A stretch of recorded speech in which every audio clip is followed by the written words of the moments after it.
Okay, the time is now 7:01. I'll call this meeting of the Bridgewater Town Council to order. Please join me in rising for the Pledge of Allegiance. To the flag of the United States of America, and to the republic for which it stands, one nation, under God, indivisible, with liberty and justice for all.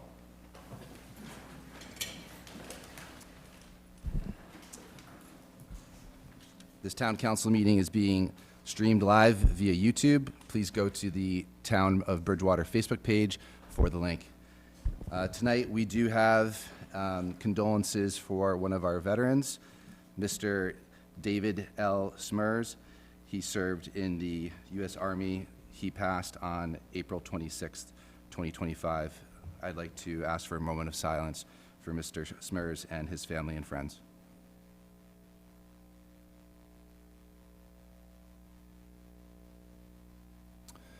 Thank you. Okay. President Loretti, could we possibly just have a moment of silence for Adeline Ellenberg's mother who passed away? Yes, 2 yes, days ago? absolutely. Thank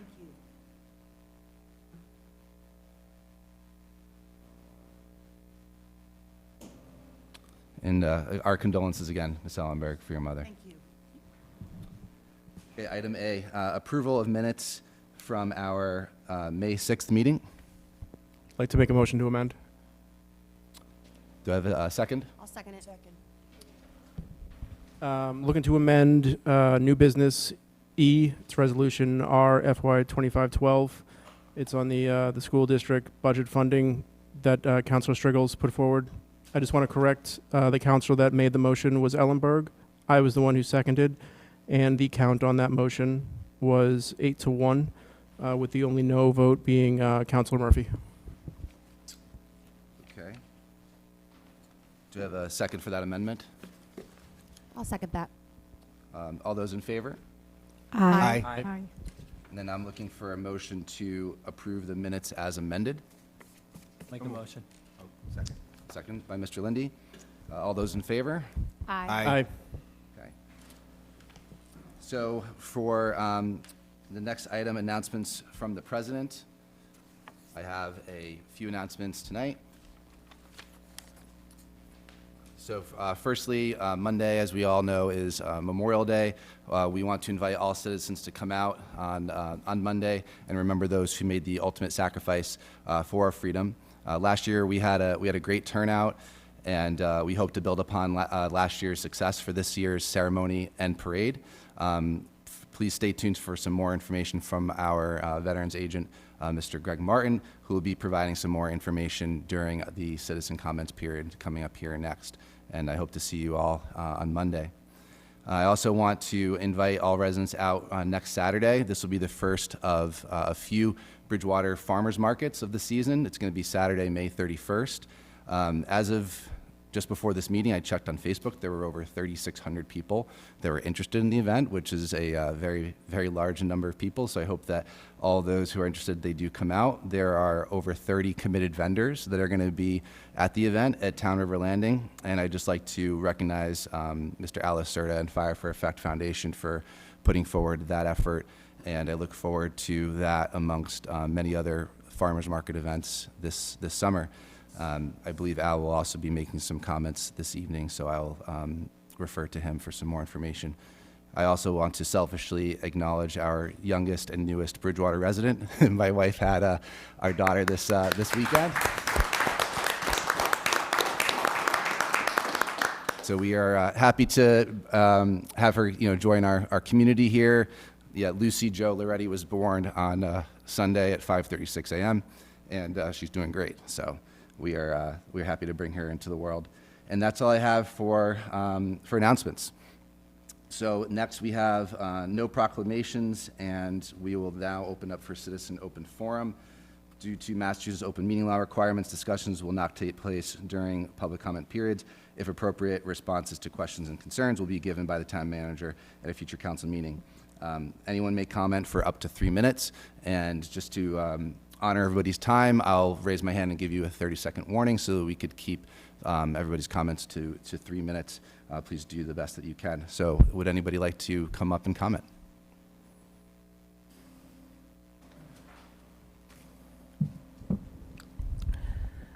Thank you, Mr. President, and Name and address for the record. oh, I'm sorry, yes, John Donna, 261 South Street.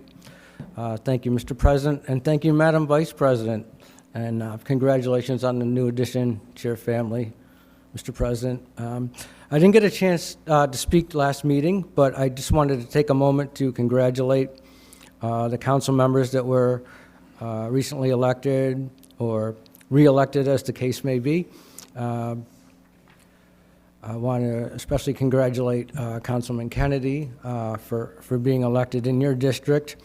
I know you spoke to a lot of people in town over the campaign, and you had the interests of the town in mind in running, and not to take anything away from your predecessor. I know he put a lot of time and effort and made some significant contributions to the town, but I think you're the right person at the right time to be elected to town council, so I was happy for that.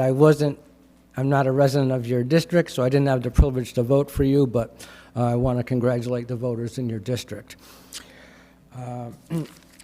Mr. President, I also want to recognize Dr. Michael Thomas. He's a resident that spoke in the opening and closing citizen forums last week. He spoke about the DEI committees in town and the subcommittee as a subcommittee of the school committee. And he had mentioned his concern that there were no meetings for the recent meetings on the DEI subcommittee on the school committee. And he also mentioned that their mission is to promote change. And I think he was correct in asking the town, or asking that committee, to make the town aware of what changes it is they are here to promote. I think Dr. Thomas said it very eloquently, so I'm not going to restate try to restate what he said. I would encourage all residents to take a moment this week and listen to what he said, both in opening and closing forum at our last town council meeting. It won't take long, but I think it would be helpful to the town to hear that. He also spoke briefly about the American flag standing for everyone. I know in this town we like to talk about flags and flagpoles, right? I've done it. But I think that the takeaway here was that what I remember Dr. Thomas saying is, if we continue to put up flags for individual groups, it has a way of working to divide us rather than unify us in some ways. As does DEI. I think there's an element that divides us. So he said, American flag stands for everyone, and we need to come to a realization to that so we can have some more unity in this town. And lastly, Mr. President, I would like to take a moment. Last few seconds, John. Time? Yeah. Okay. Thank you very much. Thank you.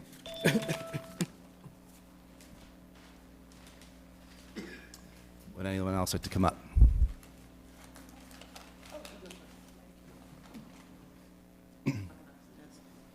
Al Lacerda, Laurel Street. Mr. President, I appreciate the comments that you made earlier. I'm not a big talker. You never see me get up on the mic and speak, mostly because I do a lot of listening. I listen to what people have to say. I listen to what they're passionate about, what they care about, their complaints, their issues, their problems. One of the things that I will say is 3 years ago, we started our nonprofit. We started Fire for Effect Foundation 3 years ago. The reason that we did that was because we recognized the need to try to give the town some kind of identity, right? On the level of the council and the town, you're working out how do you bring people to town, how do you maneuver buildings, how do you bring businesses in. That's way over my head. I can't really offer much to that, and that's not my role here. But to get people to come to the town, to give the town a certain identity, a positive, one that people look positively on the town about, right? We don't have a lot going on. We have events in town, but they're, throughout the year, there's nothing that brings people here. Like it or not, people usually drive through Bridgewater to get somewhere else, or they leave Bridgewater to go and do something. So one of the things that I recognized was that we needed to find a way to bring people to the town, to showcase the town, to highlight the town, to tell people what we have here. We have brilliant people in this town, very talented people. We have awesome businesses, and people are wanting to get out and work together. And I think if we're going to find a path forward in this town, it has to be all of us walking on the same path. Everybody going in the same direction is not going to get us anywhere. So we're looking forward to creating more events. We created the Bridgewater Farmers Market and Craft Fair. I'm shocked at the amount of attention that it's getting, but it shows people want things to do in the town. They want to come together and celebrate themselves, and celebrate other businesses and get together, and not in a situation where it's politics or fighting or arguing. Just have stuff to do. Bring your family to places, right? So we created that. We're hopeful that we're starting something that's going to continue to carry on and get better and better. First Responder Day was something that we created. And that was, eventually, that was something that was passed as a law in Bridgewater. We're the only town that does that. And that has had a massive effect in the positive direction. So we're looking now to start getting together with other organizations, other youth groups. We've already started working with Music Alley. We've already started working with the 4th of July Committee. I'm working right now with the Lions, and not just one faction of the Lions, but all of the Lions. And we're going to have a Lions Day at the launch. And we welcome anybody else to join us and reach out to us and find out how we can help each other and how we can help you. Thank you. Thank you, Al. Anyone else like to come up and speak?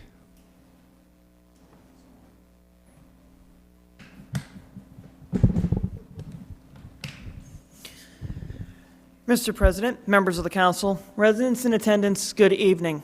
I'm not going to retread what I sent to you and to the town manager and several other members of the town government a couple of weeks ago, but I will state this. First off, Michaela Spagone, 5 Lakeshore Center, Unit 1128, former member of the Bridgewater Planning Board.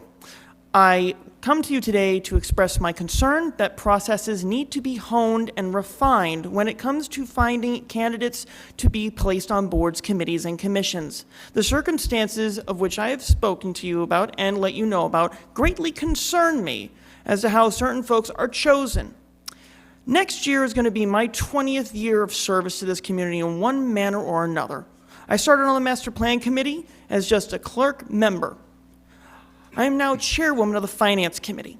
I worked for the town manager's office, and for the last 3 years, I was on the planning board as an associate member. I greatly appreciated my time working on all those positions and still continue to do the Finance Committee position. But last week was the breaking point for the planning board, and I resigned mid-meeting. I believe it is time to consider how the processes work for appointing people to boards, committees, and commissions.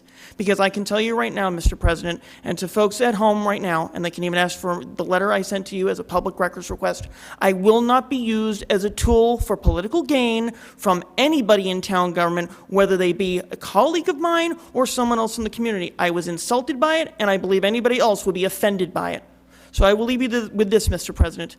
Find a way to fix the process, and if you need to update the charter, please do so. It will give clarity and certainty to all who are interested in serving our great community. Thank you, Mr. President. Thank you, MJ. Would anyone else like to come up? Greg Martin, High Street. Mr. President, thank you for the endorsement for the Memorial Day event. Just to provide some more details on the event, it will be on Monday, Memorial Day itself, as it always is. The parade participants will be staging on Perkins Street, down by the railroad, going towards the railroad tracks. It's a short parade route coming out of Perkins Street up to the Common, where we will converge on the Common, and we will have a brief ceremony. It'll all be done by noontime, and we'll raise the flag back up to full staff. We'll have the flag at half staff from sunrise till noontime, as is the protocol for Memorial Day. So hope to see you all out there. It's going to be a great day, a great event. I haven't looked at the weather that far out yet, but rain or shine, so come and join us, please. And congratulations, by the way, President Loretti. You're always smiling, but your smile is a little bit bigger today, so It's great news. Congratulations. Thank you. Mr. President, could I ask, before he leaves, what time the parade starts? Oh, geez, so staging at 10, parade kicks off at 10:30. Thank you. Thank you. Mr. President, the weather forecast is 70 and clear. Awesome. Looking forward to a great day. Have a good day. Okay, would anyone else like to come up and speak?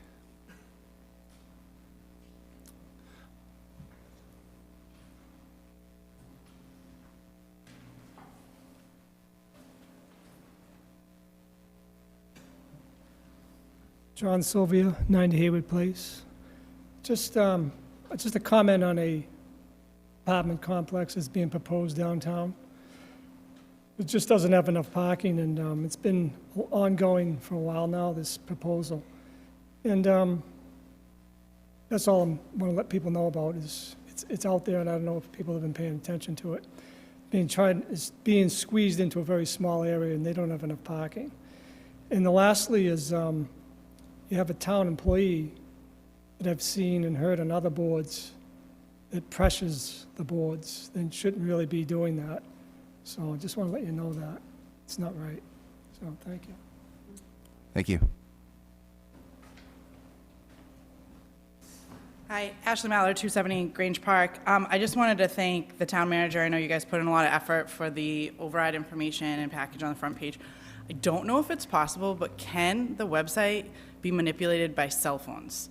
Because when I know this is something people are talking about, but when you can't do the calculation, you can't use the tax calculator on a cell phone.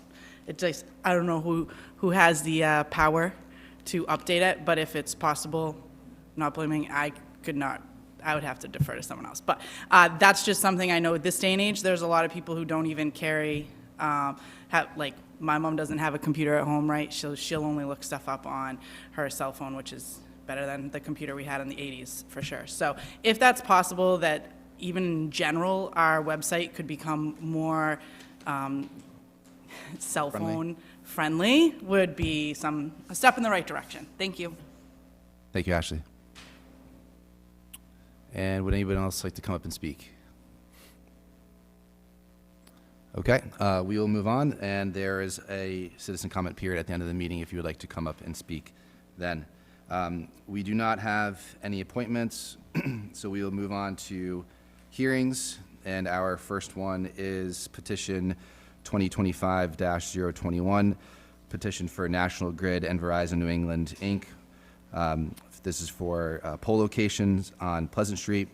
This hearing has been duly advertised in the May 9th, 2025 Enterprise, and abutter letters have been sent out. I'm going to open the public hearing at this time. It is 7:19, and the petitioner would like to speak on your behalf. Hi, so I'm Jared Aker, representing National Grid at 100 East Ashland Street in Brockton. Looking for a pole install to install a recloser. It's just a device to help make the system more reliable, safe, efficient. That's pretty much it for this one.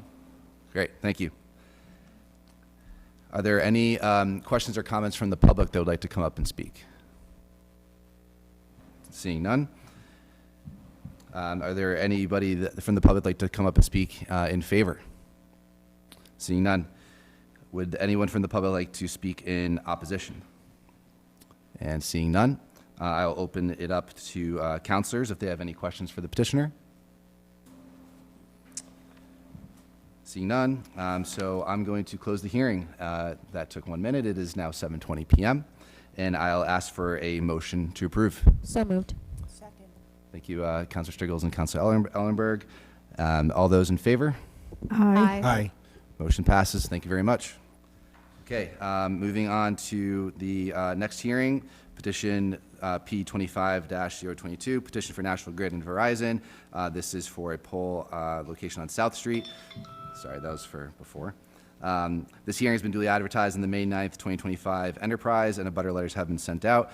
I'm going to open the hearing now at 7:21. And petitioner, again, if you'd like to speak to this, it looks like it's similar, but just at a different location. Same exact thing, different location. Great. Okay. Anybody from the public would like to speak? Would anyone like to speak in favor? Would anyone in the public like to speak in opposition? And do any counselors have any comments or questions for petitioner? Do you know if these are above-ground wires or below? This whole area is above ground, and this is just going to be a device attached to the pole. Nothing's going underground right now. Thank you. Thank you. Any other questions or comments from counselors? Okay, we will close the hearing. It is 7:22 PM, and I'll ask for a motion for approval. So moved. Second. Thank you, Counselor Striggles and Counselor Lindy. I'm going to have a vote for approval. All those in favor? Aye. All right, and all those opposed? None. Motion passes. Thank you very much. Thank you. Have a good one. Okay, next hearing, P25-023, the granting of a modification to an existing flammable and combustible liquids license. This is at 630 Elm Street. This hearing has been duly advertised in the May 9th, 2025 Enterprise, and abutter letters have been sent out. It is now 7:22, and I will open the hearing. And petitioner, if you would like to speak upon this. Hi, good evening. Thank you for having us tonight. My name is Jeffrey Tufts. I'm the propane operations manager for Devaney Energy.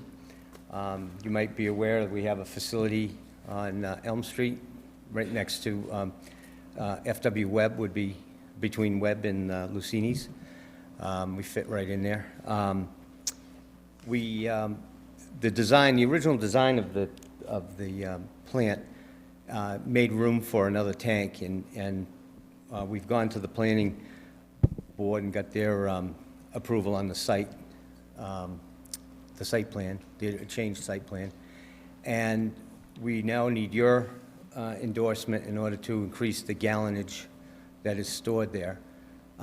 We have actually, there's 90,000 gallons of storage there right now, plus the residual, the smaller tanks, and every tank in the yard has to be considered as a storage, even though there's nothing in it, but it could have something in it. So that's why I think our storage right now is 120. The tank that we're looking to propose would be 120,000, would make it 120,000 in storage, but we still need that extra tetratory storage of the tanks around. So we noticed that obviously we had a cold winter this year, and we have grown to the point that when we have a normal winter, what we would call it, we need to have a little more backup to get by. So. Okay, thank you. Would anyone from the public like to speak and comment? Seeing none. Anyone from the public would like to speak in favor? Seeing none. Anyone from the public wishes to speak in opposition? Seeing none. Counselors, any questions or comments for petitioner? Thank you, Mr. President. I see that the fire department has oversight authority, and they approved it, so on that, I feel confident approving it then. Thank you. Any other counselors have any questions or comments? Just a comment. I drove by the facility just to take a look at what you guys have out there, and it's immaculate. You guys do a great job keeping the place clean and everything, so I was really happy to see that, so thank you. Thank you. My boss takes a lot of pride in how his facility looks, so thank you. Great. Any other comments or questions? Okay. I will then close the hearing at 7:25 PM. Do I have a motion for approval? So moved. Counselor Striggles? Second. And second by Counselor Kennedy. All those in favor? Aye. Any opposed? And motion carries. Thank you very much. Yep, thank you for your consideration. Thank you. Okay, moving on. We do not have any licensed transactions. We'll then move on to presentations. We have an audit presentation tonight by Mr. Tony Roselli and Paul Gargano from Roselli and Clark.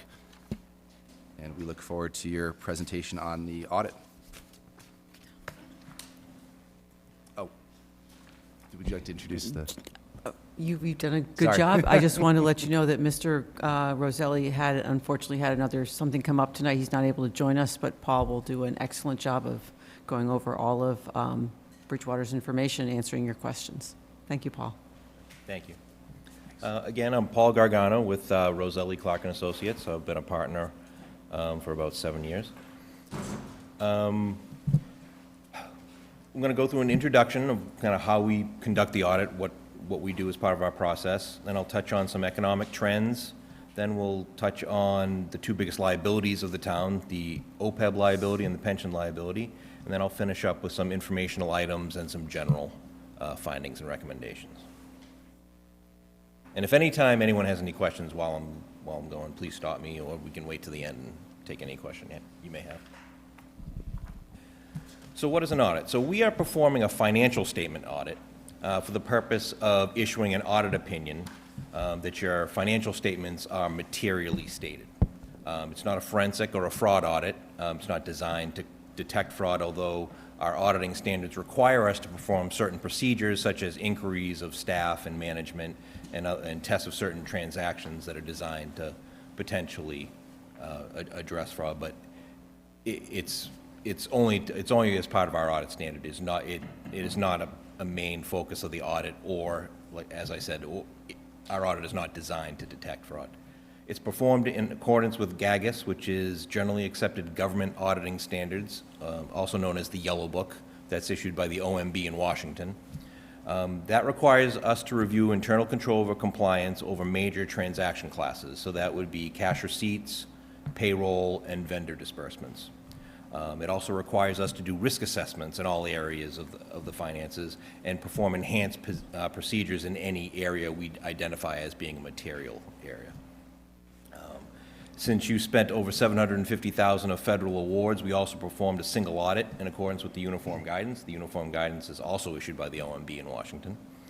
And I'm happy to report there was a clean opinion on your financial statements.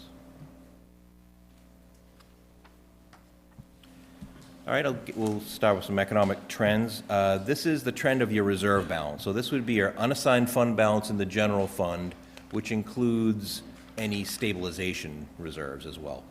As you can see, coming out of the great financial crisis, you had actually two negative reserve years in 2009 and 2010, but in the 14 years since, it's been a steady climb, and this year it ended at about $13.2 million, which is the highest reserve balance that the town has ever had.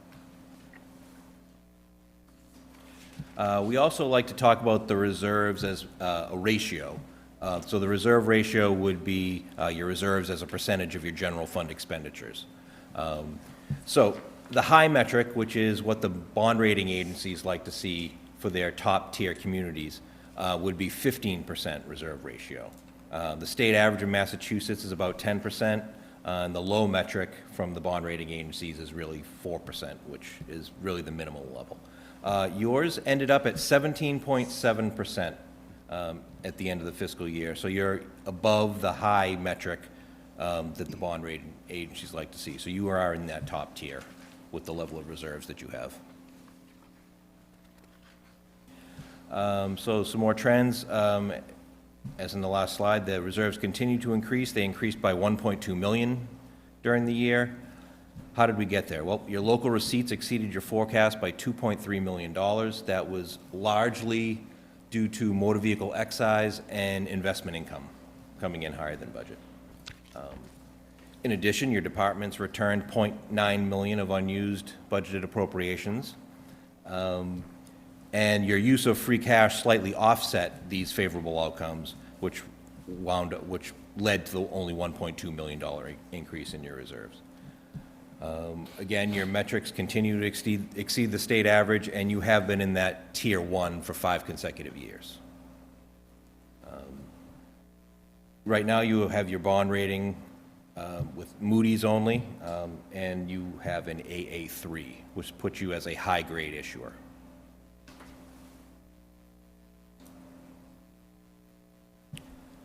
One of your biggest liabilities on the books is your OPEB liability, which is your liability for providing health and other insurance benefits to retirees. It was required to be added to your financial statements from GASB 74 and 75 in 2017 and 2018. The estimated liability is approximately $39 million, which was actually $2 million better than the prior year. This was mainly due to an increase in an actuarial assumption, the discount rate that's used at 5.61%. And as well, you also added $110,000 from your free cash. There's currently $1.3 million set aside in the OPEB trust to pay for these future benefits, which represents about 3% funding. That is a low amount, but it is actually the state average. But again, we always recommend that cities and towns try to increase as much as possible that contribution into the fund and make a plan to slowly increase that over time, if possible. And again, another actuarial assumption here is your average age of employees currently is 49. Your other major liability is your pension liability. This was implemented about 10 years ago under GASB 68. So at June 30th, your proportionate share of the net pension liability was $42 million, which increased $8 million from the prior year. The largest reason for the increase appears to be covered payroll, but there was also an actuarial assumption change related to some mortality tables that also increased it as well. The funding of the liability is in control of Plymouth County Retirement, so you don't have as much local control over the assessments. The discount rate that's used in the calculation of that liability is 7.875%, which is the highest in the state. So just for example, if you were to lower that discount rate by 1%, you would see a $15 million increase in that estimated liability. So that $42 million could potentially be a higher liability if those assumptions change over time. But you do sit at the system sits at a funded percentage of 64.1, which I believe is roughly the state average, maybe slightly below. Some informational items. Statement on auditing standards 114 and 115 requires us to communicate any deficiencies in internal control that we find during our audit. And there were no material weaknesses or significant deficiencies to report as part of our audit this year. Something we highlight every year, unfortunately, I don't think I'll ever be able to remove this from our presentations, is network security. Unfortunately, one or two of our clients every year gets hit with something. So we just continue to recommend people train their employees and be vigilant about all cyber attacks and continually monitor that, because that's an issue, obviously, that's not going away. Another item we always like to highlight is to review your internal processes for safeguarding assets, especially in cash handling areas. Those are usually the highest risk areas for any type of fraud or misappropriation.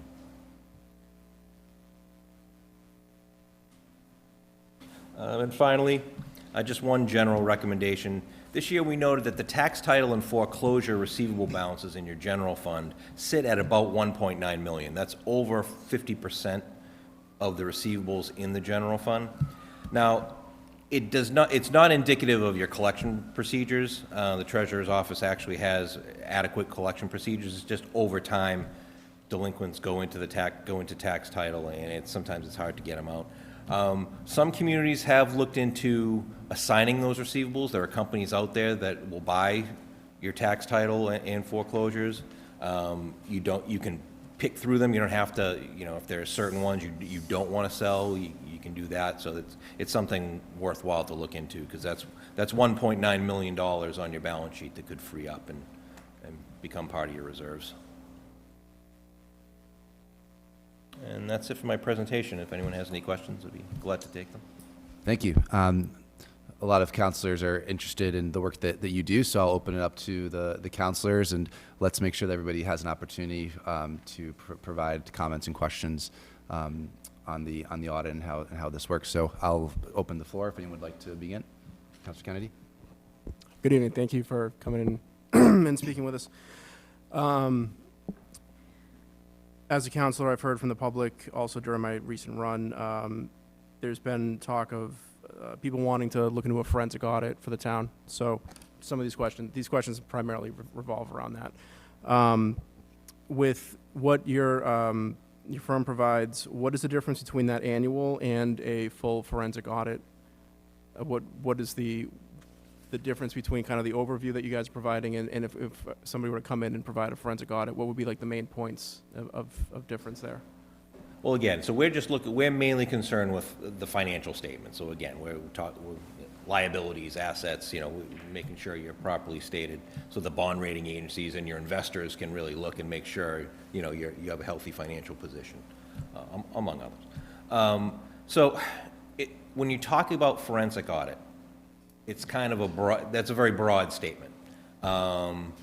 It could be, you could be talking an audit of just a single department or an area within a department, or if you're talking a broad forensic audit of the town, that is just, that's way too broad, and I think any firm coming in here, would tell you that. Typically, a forensic audit would be guided by the town and what you truly want that firm to look at. Again, I would not recommend doing a broad forensic audit. That just would probably be cost prohibitive. If you had certain areas of risk that you thought made sense for a forensic audit to be performed on, then, possibly it would make more sense. And a firm would come in here and they would look at whatever transactions you think were high risk, or if there was if there was anything in particular that you wanted looked at. Sure. Are those services something that you provide, or is that something that the town would look at going with a different? We do not provide that services. Right now, there's been a lot of change in the municipal industry over the last 5 years. There's several firms merged in with another firm who merged in with another firm. So now there's just less of us out there doing this work. And honestly, we personally can't do any of it. And I've heard even some of the other firms in the state are having trouble keeping up with certain, other requests like this. So you'd probably end up looking potentially even at a firm that's maybe doesn't even do municipalities, or maybe does them in another state. Okay. What's the main difference between qualifications? Specialized training? Is there specialized training for forensic audits versus CPA, or is it more in depth? I know they're kind of CPAs as well, but yes, I mean, some firms out there do have CPAs that are also certified fraud examiners, and so there is an extra level of certification there. I just got a couple more, sorry. This is another topic that was discussed a lot. Can municipalities use a forensic audit proactively to strengthen the controls and deter problems before they surface? Or is it always something that you're chasing when a problem arises? No, well, I wouldn't use a forensic audit for what you just described. That would be more of an internal audit function. I have clients that actually have an internal auditor. Usually they're larger cities. But again, in my presentation, we recommended going through and honing in on the cash handling, areas. So that, I would think for what you just described, you'd be much better off with trying to spend your money on an internal audit function. Okay. And even potentially, listen, you can have instead of a forensic audit, someone come in and do a risk assessment. That could be a risk assessment on all town departments, let's say. That could be the first step in identifying something that maybe you want to look at a little more in depth. And as part of that risk assessment, they would come up with areas and recommendations for improvements. Okay, so that would be recommending internal controls and things of that nature. Okay. And this is just another question that I got, and this will be my last one, so I appreciate your time. Thank you. Has the town gone through a forensic audit at any point that you're aware of? Has Bridgewater gone through a forensic audit? Not to my knowledge. Maybe 10, 15 years ago when we started, there was certain, I know a couple of different things popped up, and then we were asked to go in. I know the transfer station we looked at in depth one time, building permits was another, and so we have done some in-depth reviews, but not a forensic audit. Okay. All right, thank you. Thank you for your time. Thank you. Proceed. We could just kind of go down the line. Counselor Ellerberg, do you have any questions? Yes. About how much would a forensic audit cost, let's say if there was 3 or 4 areas? You know, it's hard to say. If you picked, say, one department, I mean, it could be anywhere between, depending on the department size, you know, 50,000 to, you know, 200,000. You know, and again, it depends what you want to look at. I mean, you know, police and fire, you know,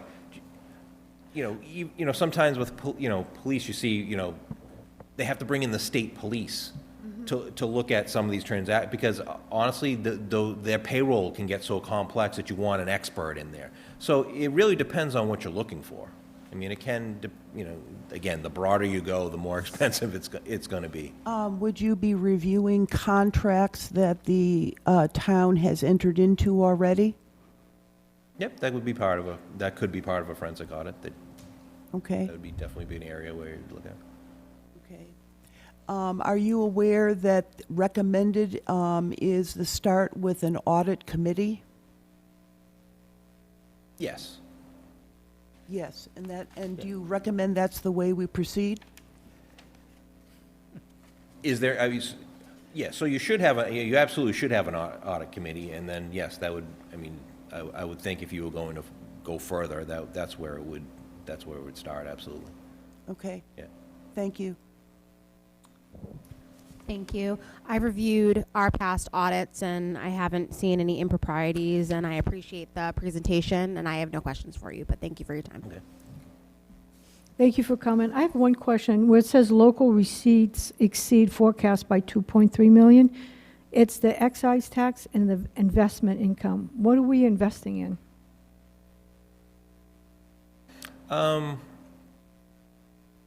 Honestly, your limit, that investment income is primarily general fund investment income, so you are actually limited in what you can invest in. Your trust funds, you can get into equities and fixed income mutual funds and things like that. So for the most part, you're talking about high interest accounts, CDs, you do have some treasuries, but the riskiest you can get involved in when you're talking about general fund monies would be treasuries, 1 to 2 year treasuries tops. Okay, thank you. Councilor Murphy, you just go around the line. Thank you for your presentation. I just have a few high-level questions for you. Can you give us a rough estimate of how many towns you work with in Massachusetts? How many towns? Yeah, roughly. It's between 20 and 25% of the towns in Massachusetts right now. All through your firm? That's just... Yes, that's our firm, correct. Ms. Robinson, can you confirm the total amount we pay the firm for the audit? I want to say about $50,000, but I don't recall off the top of my head what the contract says. A year? It's under that, I believe. Somewhere between 40 and 50, probably. 45-ish. Yeah. It's in the annual budget. I don't have it in front of me. And I have one specific question for you on the post-employment benefits. Well, let me back up, maybe two questions. The OPEB number, you said we were about state average, but obviously this is a huge liability on the books with 42 million. Do you know roughly what our contribution is in comparison to other towns? You had mentioned that we made a high contribution over the last year to the OPEB liability. How do we stack up with other towns, I guess, in that sense? Yeah, I mean, again, I would just about average. That's what, I have several clients who are putting in $1 million a year. Towns similar size to Bridgewater. Again, you're still the average, so those aren't the standard by any means, but I would say, Clearly a bigger issue, right? Yeah, yes. Amongst all towns. It is, and obviously with the mandatory funding of the pension liabilities, many communities are already targeting, okay, when, another 10 years when the pension liability gets fully funded, then shifting that over to the OPEB. Excellent. Have you seen any other trends like that? I mean, that you've seen other towns do to address that piece? Or is that the leading one that you just mentioned? That's the leading one, and honestly, there aren't too many communities right now that have a fully funded pension system, so that's more of, the next 5 years or so. But then we have, obviously it's mandated by 2040. There may be some systems in this state that can't make 2040. Sure. So who knows, that 2040 may be kicked down the road at some point too, who knows? Absolutely. Last question for you. On the post-employment benefit slide, you had an increase in discount rate to 5.61. Could you just talk a little bit about what that is? The discount rate, your actuary would be much better at this than I would. So the discount rate is the rate that's being applied to the amount in your trust fund, and as it grows, it includes. It's also getting applied to the costs over the time that the actuary is measuring the liability. It's usually a function of the current expected investment rate, and I think it's the risk-free rate, which is like a municipal bond rate, but that's as good of an explanation as I can give you. Thanks, I appreciate that. No questions here. I just want to thank you for your presentation. I don't have questions because I'm kind of the last in line.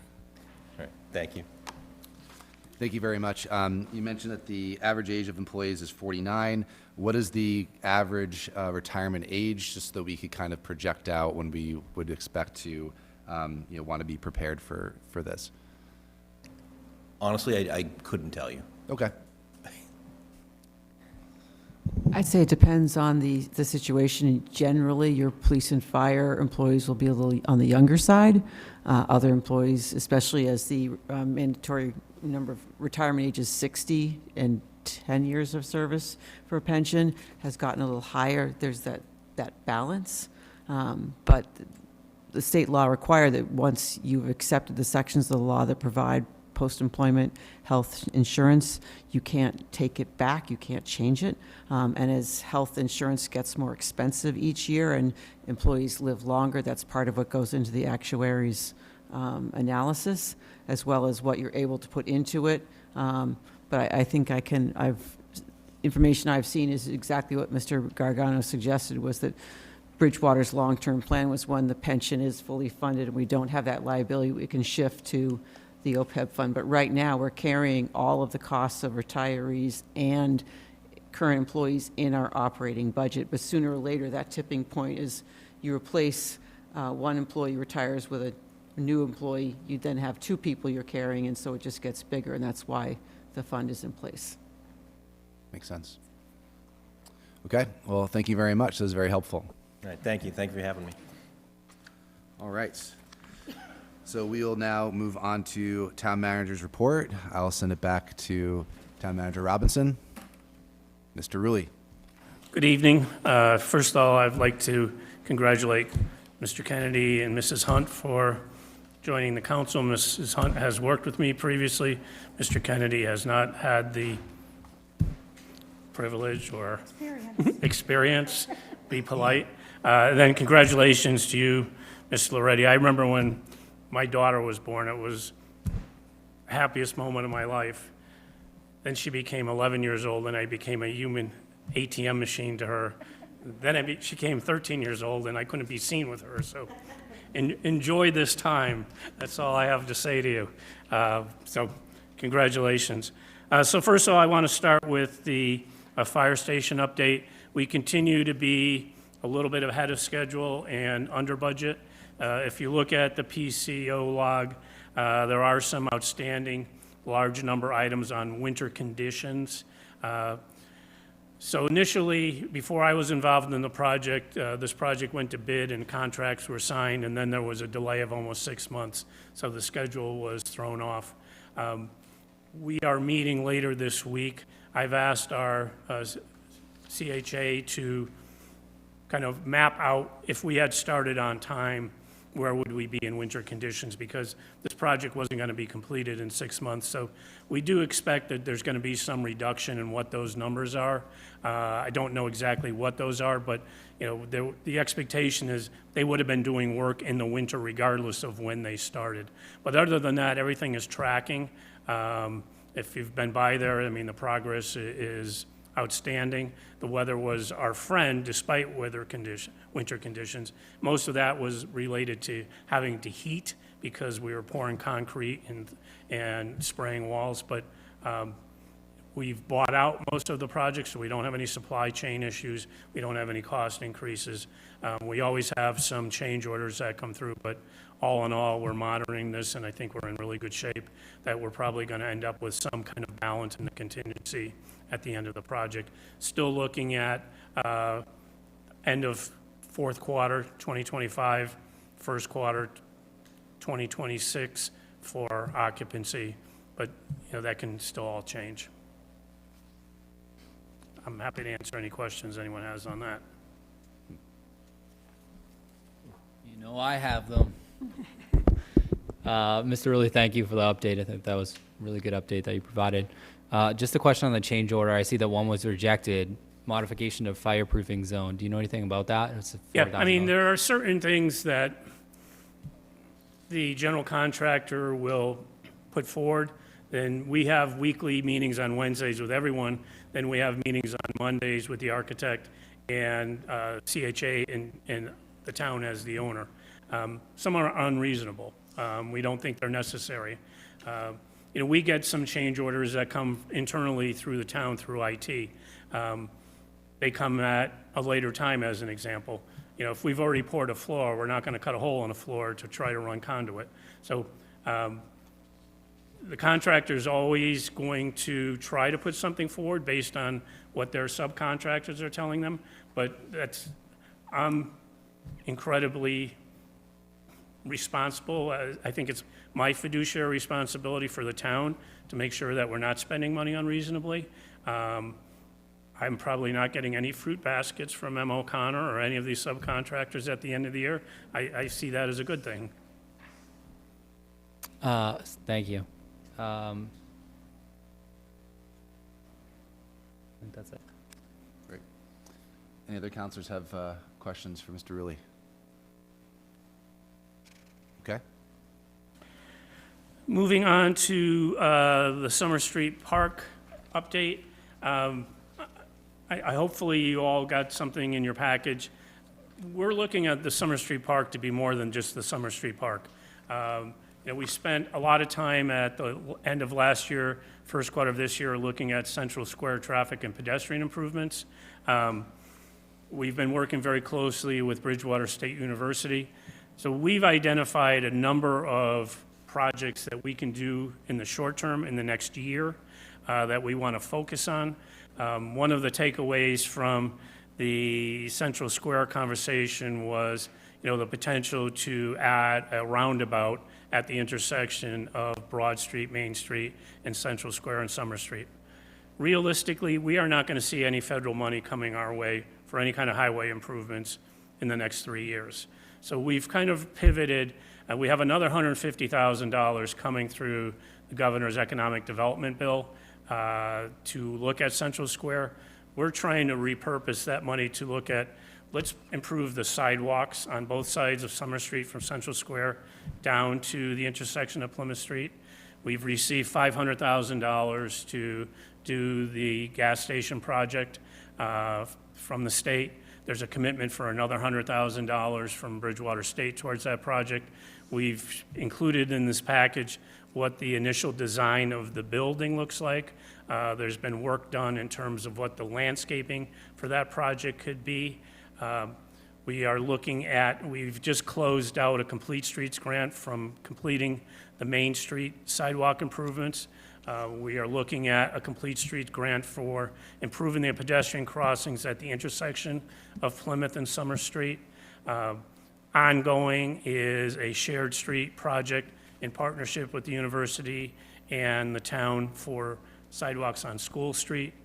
We're recommending that we look at making School Street two-way traffic. We're continuing to look at the introduction of parallel parking in the Central Square area.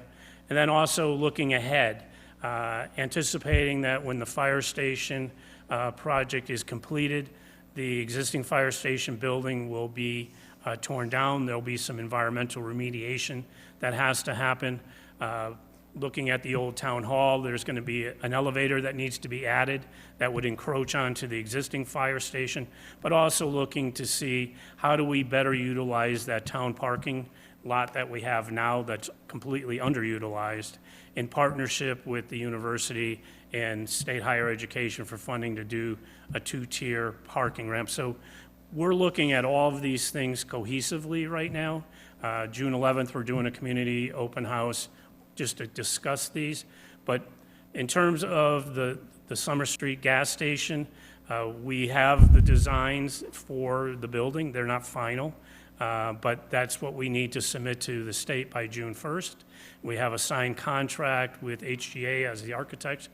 We need to have this entire project completed by July 1st, 2026. So our next step would be to go out to get bid documents for the improvements to both the building and the landscape improvements. We're working with Melissa Desjardins, who had done the original landscape plan. There is the opportunity to work with Flora Little Park in terms of incorporating that into this project. We've had some conversations, haven't heard back in terms of where that is, but regardless of whether that's part of this or not, we have to move forward with the gas station site. So, I mean, the idea is to use that building. The university really looks at that to be more of a gateway or welcoming center than the welcoming center that they have now, just because of the visibility. So, you know, we want to engage the public in this process, but at the same time, we want to be vigilant about the fact that we're on a pretty short timeline. So, I mean, I think it's important, you know, I did kind of the summary in the beginning, but all of the activities that we've done in Central Square, including the gas station, we've raised about $1.3 million. That's not coming out of any budget in the town of Bridgewater. That is all state money.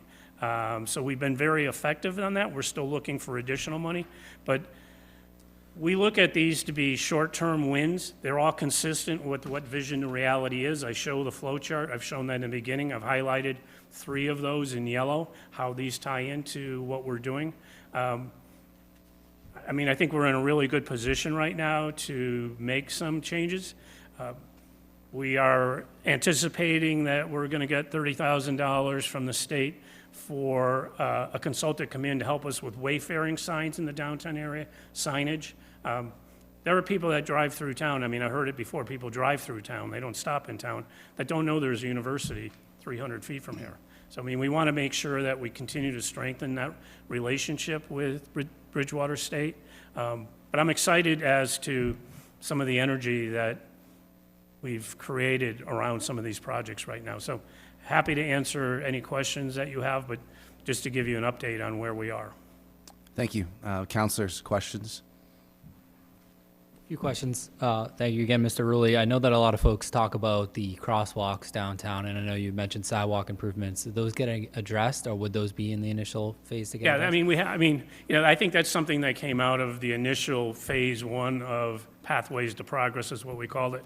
I mean, it's an Olympic sport trying to cross the street. So, I mean, that's through Complete Streets and through niche engineering, who we have on, looking at how can we improve the sidewalks. I mean, as an example, none of the sidewalks on either side of Summer Street from Central Square down to the location of the park, none of those are ADA compliant. Some of them may never be because of the slope, but just the condition of them right now does not create that pedestrian-friendly experience.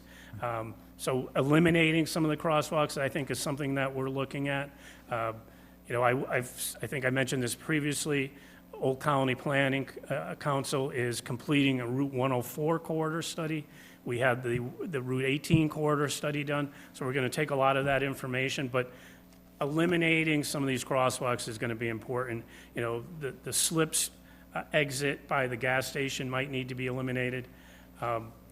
Another reason that, you know, I'm holding off on looking at the roundabout is that I'm not I don't have a crystal ball, but, if I'm looking at businesses, Walgreens is a business that's in trouble. They're closing a lot of their stores.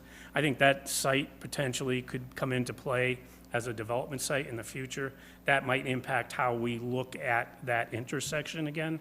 So rather than spend money on a plan that we can't implement for the next 4 or 5 years, I think trying to reallocate some of those funds. Summer Street's going to be difficult to look at sidewalks because we're not really going to be able to encroach too much into Summer Street. And then, we're going to have to look at what the widths are, whether or not we're going to have to do takings in certain areas. But we have a lot of historical assets in that area, Flora Little Park, the cemetery, the botanical garden at the university. So, we're trying to really reinforce that this is a walkable community. We have a lot of amenities. If people could park in the town lot and realize that they could walk to some of these places in 2 or 3 minutes. But the perception is that they can't do that now. Just a couple more follow-ups, if I could. Just asking about the gas station, Summer Street Park, whatever we're entitling it. It sounds like BSU is interested in, or has been even interested in giving donation time to maintain it. They have interest in it, is what you kind of said, right? Well, they've made a financial commitment as well as potentially, they will never own it. We own it. Right. But curating it, managing, that's all something that, is a discussion. Right, because adding a beautiful space like this, I would say that the town is in need of. It offers, great opportunity for small events, get-togethers, in addition to the town landing that's already been flourishing. But with that comes maintenance and upkeep, and, the incredible renderings that we see here will require a lot of upkeep that goes with that.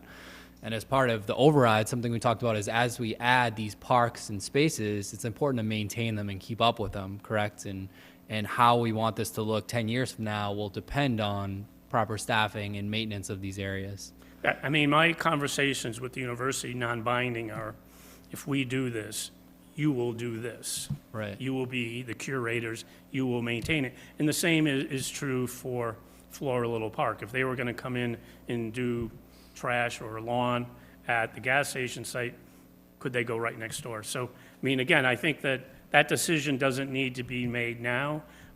We need to look at stormwater is the biggest impact in that area.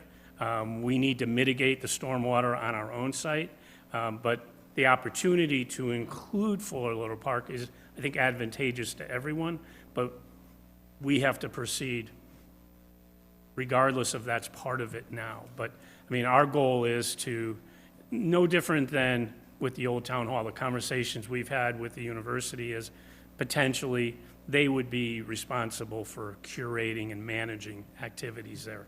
That's down the road, but, they're really looking to solidify that partnership. Yeah, I guess my only concern with that, and you probably already addressed this or keep that in the back of your mind, but their utilization of town space and how we benefit. If a one-time gift, is up front, and then every time they turn around and want to have an event there, does that take away from the people of the town? I think that's an agreement that has to be negotiated. It's at the end of the day, it's a town-owned asset. And we know that the state already has enough land in Bridgewater that they don't properly pay us back for, right? That's my opinion, not the opinion of the council. But so I wouldn't want to open that up. But I do think this is a great opportunity, and I appreciate the partnership with BSU there because I think a lot of positive things could happen.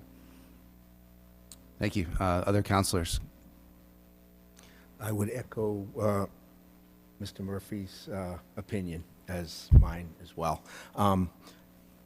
Before the meeting on June 11th, the thing, I'd love to see if we could get together possibly CED and maybe downtown revitalization together to go over what's going to come forward at June 11th. Happy to do that, absolutely. Okay. The idea on the 11th is it's an open house. Here are some concept plans. Here, we left you with talking about a roundabout. We're kind of pivoting from that. But here are all the projects that we have in the Central Square area that we think we can address in the next 12 to 18 months, and just so people are up to speed on that. But more than happy to, meet with any of the subcommittees to brief you.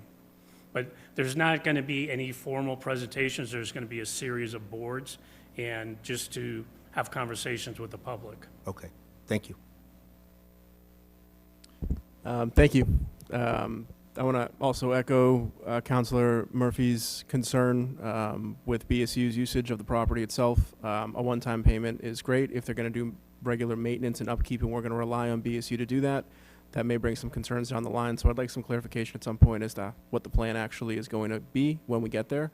I know we might not be there at the moment, but I do want to ensure that the town is able to have the upkeep and can keep it so we can use it, because that's ultimately what we're looking to do here. When it comes to the walkability in the downtown, I'm going to get this question asked to me once I leave here. So the walkability to the mobile station is obviously very tough right now. There's a lack of crosswalks to get over there.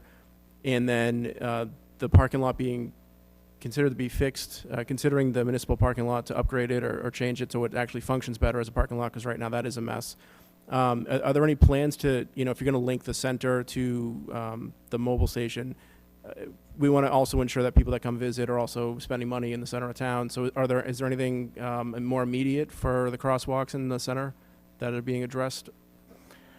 I think they're part and parcel. I mean, I think that business downtown, or the lack of business downtown, is not a result of the crosswalks.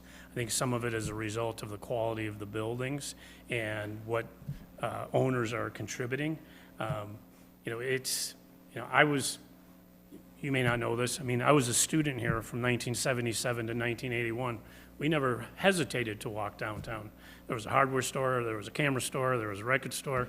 Suddenly, something happened, or nothing happened, I guess, is more appropriate. So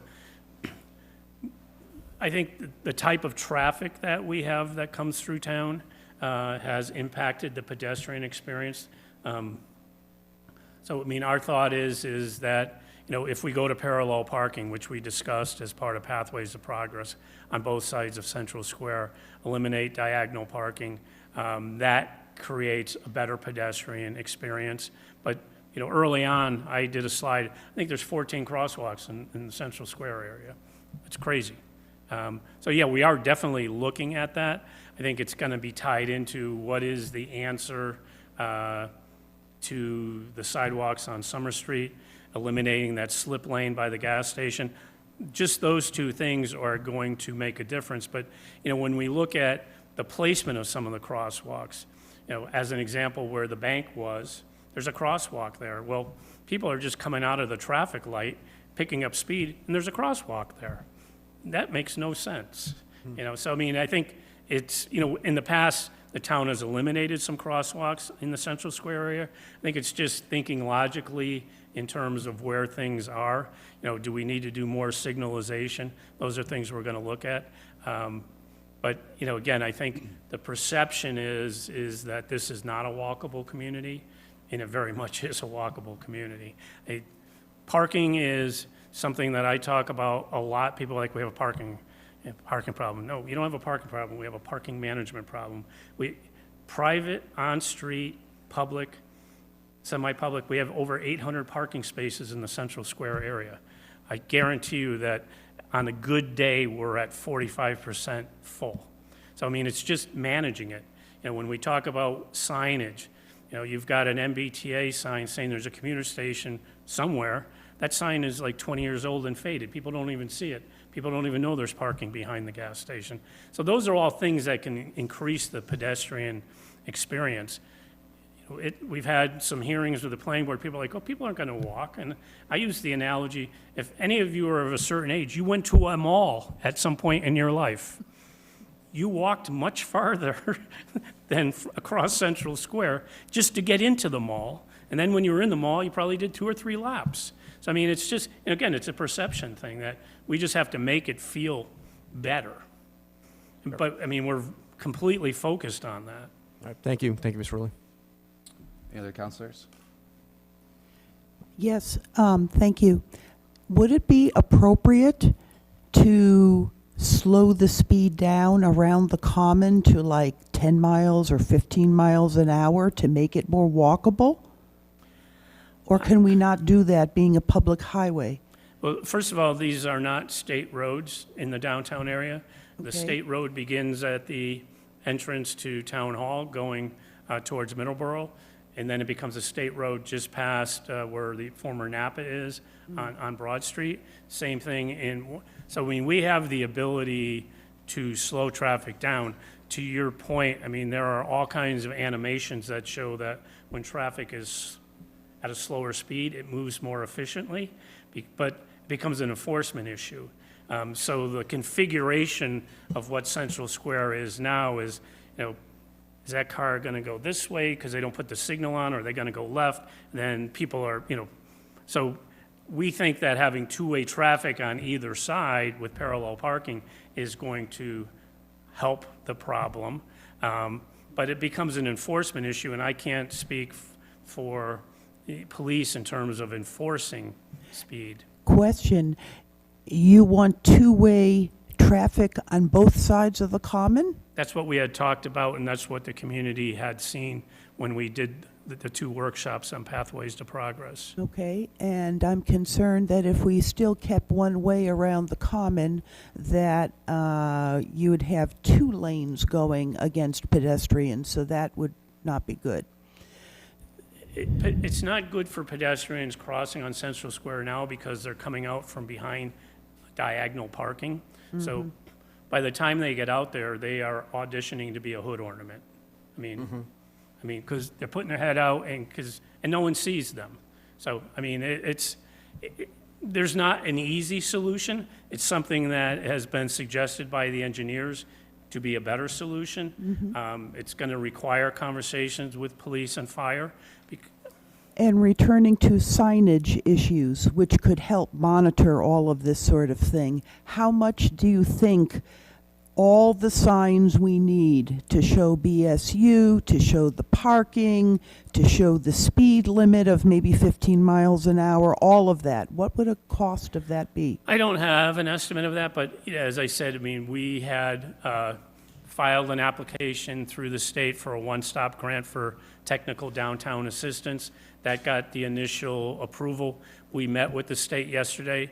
They're very supportive of what we're doing. So what they're suggesting is they're going to allocate $30,000 for them to bring on a consultant to work with us to develop that budget, but more importantly, to have that community engagement in that conversation about what the signage should be. Is there a theme that we want to have? Thank you.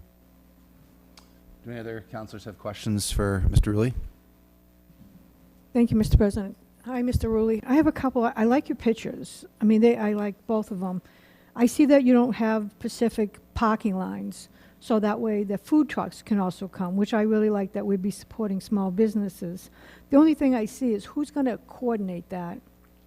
When the food trucks will come, and what if people are parking there when the food trucks come? Yeah, I mean, that's something we've got to work out.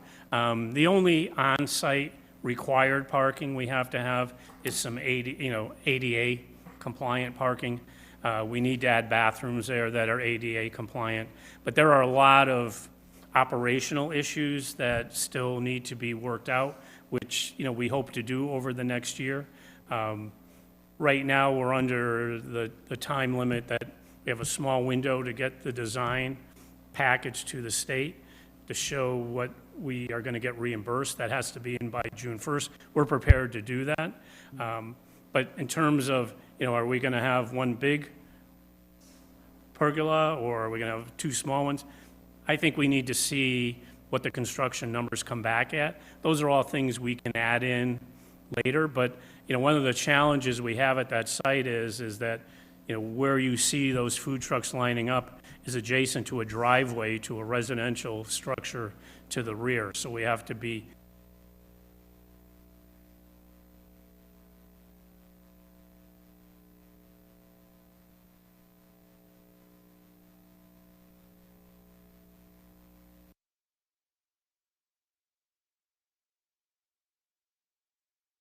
I mean, it would be keep the kids safe, you know what I mean? Especially if you have an ice cream truck there. Yeah, there's a number of operational issues that we need to work out. I mean, there's not a lot of vehicular traffic on a daily basis that's going back to that housing, but we have to be, for fire and safety, we need to make sure that area is clear, but it is a private right-of-way. So the mobile station will turn into restrooms? Well, you have to have restrooms. I mean, because it's a public park and the way we're funding, so we definitely have to have 2 ADA compliant bathrooms. So that would be another area that we have to clean up. Well, I mean, again, that's something that, Yeah. that we're going to discuss, you know, in terms of what the relationship with BSU is, in terms of, you know, we have to put time locks on those. We can't have those open 24/7, I mean, from a safety perspective. So right now, our first goal was, let's get the design done. Let's move forward and get construction drawings done. Because again, we have to have this project done in order to get the money Yeah. by next July 1st. So will the park close at a certain time? I think that it would. I mean, people can sit at a picnic table there anytime they want, but the I'm bathrooms. just thinking of partying and, another area that the police have I to mean, the come. building itself would have to be locked at a certain time. Okay. The bathrooms would have to be locked at a certain time. All right. Otherwise, I think it's a great idea, and I'd like to see the food trucks there because I think they'd make a killing with the kids that get out of school, half days, and the college. So I think that's great. They came out really well, so thank you. Okay, thank you. Just a quick question, because I know our council president hasn't slept in 3 days. So if you could answer just quickly, I think what we're all thinking, is there opportunity for revenue here with the town, possible renting out or? Yeah, absolutely. I mean, again, I think all over the next year, all those operational conversations are going to happen. We're going to need to have in the short term a conversation as to, are we incorporating Flora Little Park or we're not? I mean, Yeah. particularly as we design drainage and then some access points. I mean, if any of you have ever walked there, there's a pretty significant elevation change between those two sites, particularly as you get away from Plymouth Street. But, again, recognizing we want to make it accessible to people with disabilities, that's something we have to take into consideration. But, yeah, I think there is, I wouldn't say significant revenue, but some revenue for sure. Yeah. So if I could just have a minute, Bob. Spending 5 years on downtown revitalization from 2009 till 2014. I hope you've looked at the 2014 plan, because since you're changing how you're talking about traffic down there, that's exactly the plan that we had, was the two-way traffic on either side, and it was a really good plan, and I think it would have gone well. I go to movies up in Dedham, where the same company that did our plans did them and actually incorporated them in Dedham, and it's wonderful. It's wonderful for the small businesses. It's wonderful for pedestrians. And we benefited because one of the principals that had worked on that original plan is now working with Niche. Good. It was a really good plan. So Yeah, exactly. I mean, and, again, just like all things associated with Vision Reality, Vision Reality was just building on the comprehensive master plan, but also looking at those previous existing plans where there was no implementation. Right. And as president of the BIA, the owners of the Flora T. Little Park, we're very interested. And as you know, we're working together with the university, and I've had a few other meetings with them talking about what's going on down there. So we'll be doing our best. We have to find money too. We're a private organization. We're not the town. So we'll be looking at that. But thanks for your presentation. Very good. Thank you. Thank you. Any other comments, councilors? Everybody asked all of my questions, but I'm also interested and intrigued by potential sources of revenue of the park. But the renderings look fantastic, and I'm looking forward to the project moving forward. So thank you for the presentation. Thank you, everyone. And I believe Town Manager Robinson has an override education update. Yes, so the website's been fully updated about the override. You'll find a very large button right on the front page to get to it, so don't think it's hard to find. We've tried to populate it with a lot of details, not only the tax calculator, and thank you very much for pointing out that it isn't working quite right on a cell phone. I hadn't tried that myself. But you've got the tax impact. We did some frequently asked questions we thought people might want to ask. We've got the schedule of the meetings has been posted. We're going to have 3 very public meetings, one at the library, June 2nd, in the late afternoon, early evening, one at the senior center the following Friday the 6th in the morning, and then one at the high school on June 10th. Where the superintendent, myself, finance director, and potentially some others will be available to give a short presentation to people and answer questions and help people get educated about the override, what it means, what it's for, how it impacts them. There's links to the BR School's own webpage to direct people for school information, the town's budget, just information about what an override is, and then the question and answer tool. We have gotten 4 questions so far, and the answers are all up there as of this afternoon as well. And as we continue to get more questions that people submit that way, we'll keep updating that every couple of days. And I just encourage people, please, if you've got a question, please ask us. We'd love to be able to answer it. We're going to be more heavily advertising those upcoming events, and hopefully people can find one that's convenient for them to come to and get questions answered. So, Thank you. happy to take any other questions from you. Yeah, counselors from, rather, questions from counselors. Thank you, Mr. President, and thank you, Town Manager Robinson. I would echo what Mrs. Mallard said about the sentiment about the website. I met with 2 residents specifically about the override within the last week, and they're skeptics about the override. And I got them to a point where they at least were willing to continue on with a conversation, and I wanted to go to the next step of showing them what their tax implication would be. And the only device that I had was my phone. Yep. And I wasn't able to successfully do that. So I don't want it to become an impediment to our success and our ability to communicate effectively. So our IT department is fantastic. They got that website up very quickly. So my hope would be that they could tweak it so that there's at least a desktop version where it converts on the phone. Oh, absolutely. I didn't know until tonight it didn't work because I hadn't thought to try it on my own phone. So, if people notice things like that, please point it out. Questions or comments from other counselors? Just a quick one. You went over the dates. Can you give me the times again? Library? The one at the library is from 5 to 7 p.m. Yeah, The one at the Council on Aging Senior Center is at 10 a.m. okay. And the one at the high school is from 6 to 8 p.m. Thank you. Through you, Mr. President, to Town Manager, I met with the new Director of Elder Service, Courtney, and one of the things she had brought up is the parking lot. And I had said that we had talked about that before, if you were going to ask the DPW if they could just fill in those potholes or do something so somebody doesn't get hurt. We're about to schedule a meeting for that, but it's probably much more complicated than filling in some potholes, is what I know at Okay. this point. I had promised I'd bring it up again. No, we're on it. All right. Any other questions from counselors? Oh, yeah. I have an override question and then future questions. Is that okay? So a question from a few residents, and I don't know if you have the answers right now, but folks were asking in regard to the positions that we would either reinstate in town hall and then provide for the police and fire. If the override were not to pass, would we actually be firing anybody? Would people be laid off from their current positions, or these positions that we just had to, that we would be filling? So the positions that we would hope to bring back are ones that were unfilled. So nobody is going to be laid off on the town side of the budget.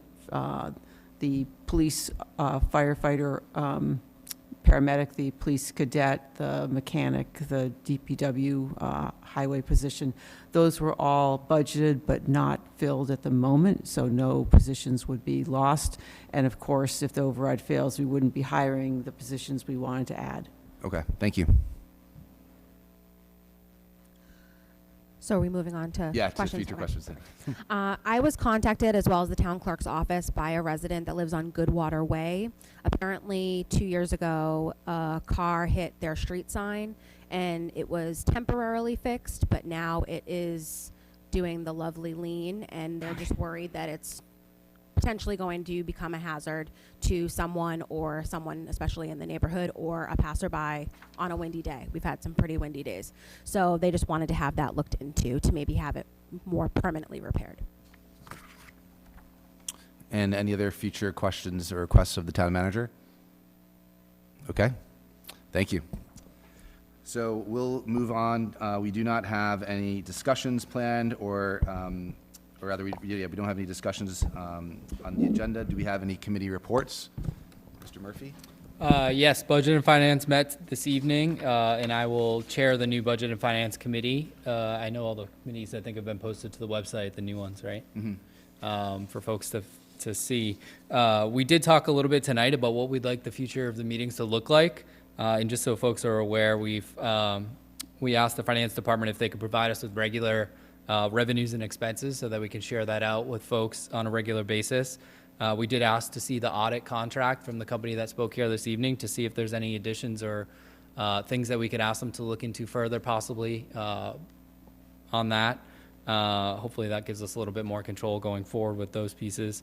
We also talked about the roadway stabilization fund that I had referenced when we talked about the override and threw out some ideas and a path that we could put forth to address the roadways and maintenance of our roadways.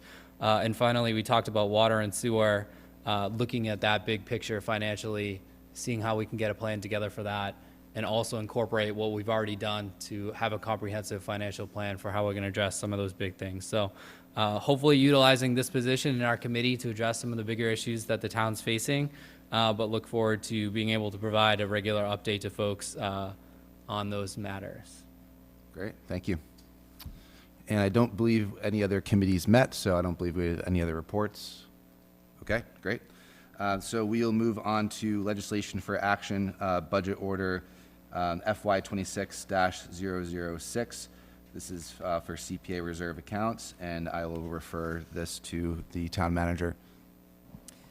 So this is an annual action that the council needs to take to appropriate the for this year, FY26, $1,035,000. And there's a table with your order that shows that that money's going into the 3 required reserves, 10% each, as state law expects, administrative expenses of a small amount, paying debt service that's due on 2 projects, the Academy Building and the Keith Homestead, and then the balance into budgetary reserves. Thank you. I will entertain a motion for approval. So moved. Second. Second by Mr. Lindy. And do we have any discussion? I just to share the Budget and Finance voted 3-0. Oh, yes, that's right. And then, and the Finance Committee voted, I believe it was 5-0 unanimously. Thank you. And any questions or discussions from councilors? Okay. I'll entertain or rather, we just did that. All those in favor? Aye. Aye. And any opposed? And motion passes. Thank you. Okay, we'll move on next to FY25-060, capital plan transfers for FY2026, and I will refer to the town manager. This order would transfer $633,230.93 from the Capital Stabilization Fund and the Ambulance Receipts for Appropriation Fund to be used to pay the lease payments for the various vehicles and equipment that the town has previously obligated itself to for FY26. We'd like to do this at this point in the year so it's ready for those payments to be made as soon as the next fiscal year starts.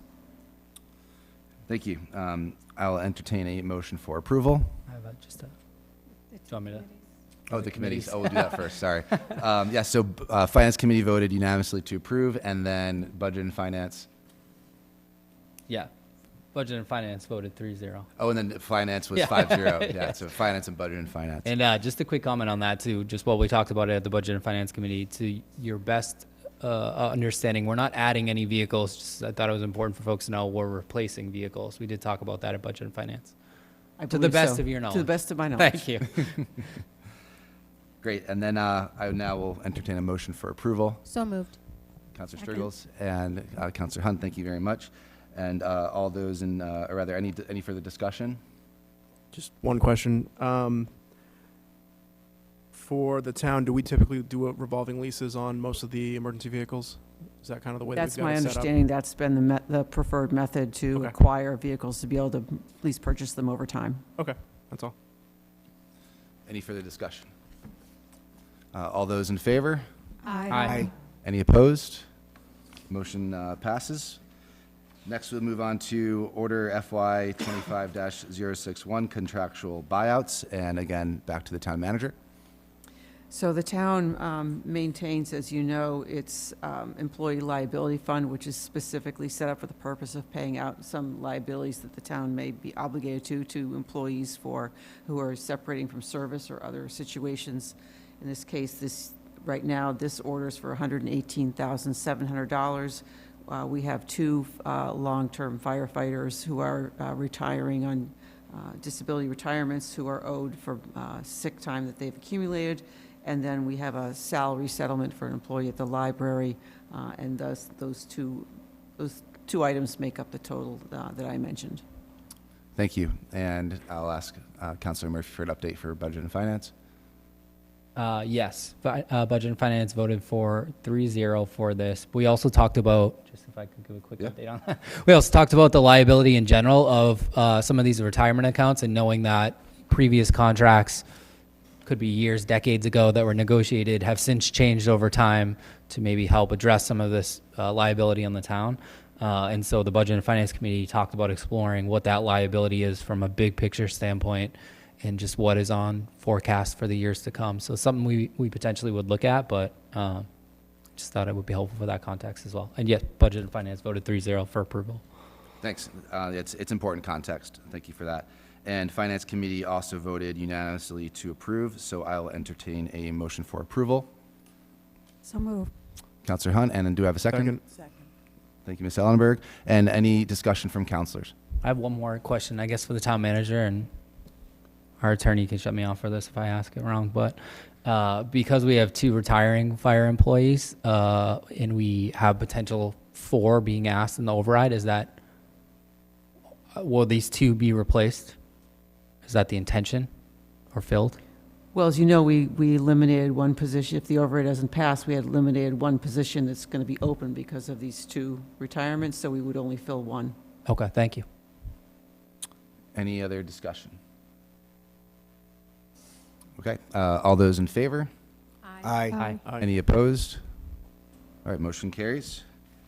Next, FY2025-062, loan authorization, Plymouth Street Wells Project, and again, this will go to the town manager. The State Department of Environmental Protection has approved its plan for this next year for projects across the state for which they're eligible for low-interest loans or loan forgiveness. In order to participate in that program, in our case, the Plymouth Street Well Project to connect those well sites to the High Street plant to remove iron and manganese from the water, the town is required to pass a loan authorization, this legislation, by June 30th to have it in place so that later this year, when we're finished design and ready to go out to bid, we'll be able to participate in obtaining that. We are on a separate track, just so you know, also pursuing a grant to try to pay for some or all of this, but we need this to be in place, especially if that grant doesn't come through, to be able to borrow it at lower cost than we'd be able to borrow if we went out to the market on our own. Great, thank you. And Councilor Murphy again, Budget and Finance. Voted 3-0. Excellent. And then I also believe Finance voted unanimously to approve. Do I have a motion for approval? Motion. Thank you, Ms. Ellenberg. Seconded. Second, Councilor Sturgills, thank you. And any discussion from councilors?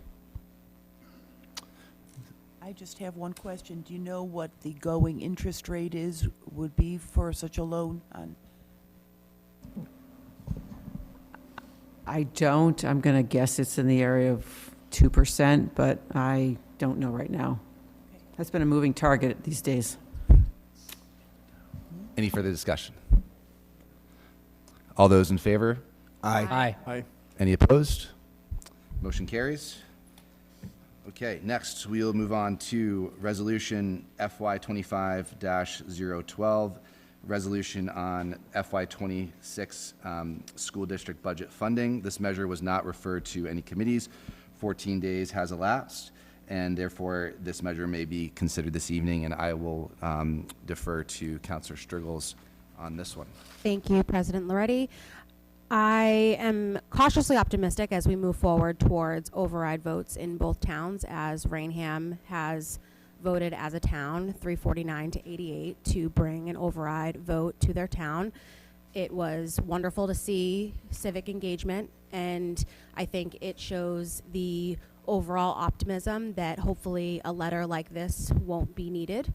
But I do think that the sentiment of the letter and the messaging that I have received from members of the school committee, not all, but some, is that there's still an appetite to entertain making sure that both towns' voters are respected at the end of the day. So that's kind of my 2 cents on the matter. I think the letter speaks for itself, but I do think that we will need to make some amendments to it as far as the letter is concerned, just changing who the new chair is. It's Rachel King, so we will have to make that change, but ultimately just retooling it a little bit before it would ever be sent. Great. With that, I will entertain a motion for approval and discussion. So moved. Second. Councillor Hunt and Councillor Lindy. And discussion, Councillor Striggles, do we want to make any amendments to that language?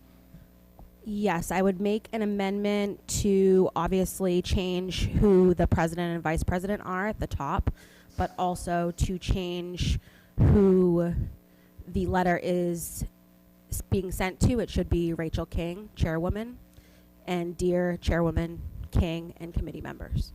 She's the new chair of the school committee. Okay. Councilor Striggles, it also references an April 16th meeting in here, so we should change that to the next meeting date. You also may want to amend the bottom as signed by Dr. Kevin Perry as president. Yes, that as well, to change to you. Okay, so just in summary, the amendment on the table is to change the letterhead at the top to the current council, to the recipient, which would be Chairwoman King, and then we would obviously address that to her, and then we would change the date of April 16th to their next date, and then I believe the final amendment would be to have the signature at the bottom be from myself as town council president. Is that correct? Correct. I'll entertain a motion to approve those amendments. Motion. Second. Thank you, Councillor Murphy and Councillor Hunt. All those in favor of those amendments? Aye. Aye. Any opposed? Okay, so now I'll entertain a motion to approve the resolution and the letter as amended. So moved. Second. Thank you, Councillor Hunt and Councillor Lindy. And all those in favor? Aye. Any opposed? Aye. Me. Okay. Thank you. Next, we have proposed zoning ordinance FY25-018, a zoning map amendment. This was originally introduced by Councillor Chase, and I believe Councillor Perry was going to substitute as the sponsor of this. So with that being said, because Councillor Perry is not here tonight, I would entertain a motion to continue this to our next meeting. Do I have that motion? Second. Thank you, Councillor Strickland and Councillor Ellenberg. All those in favor? Aye. Aye. All those opposed? Okay.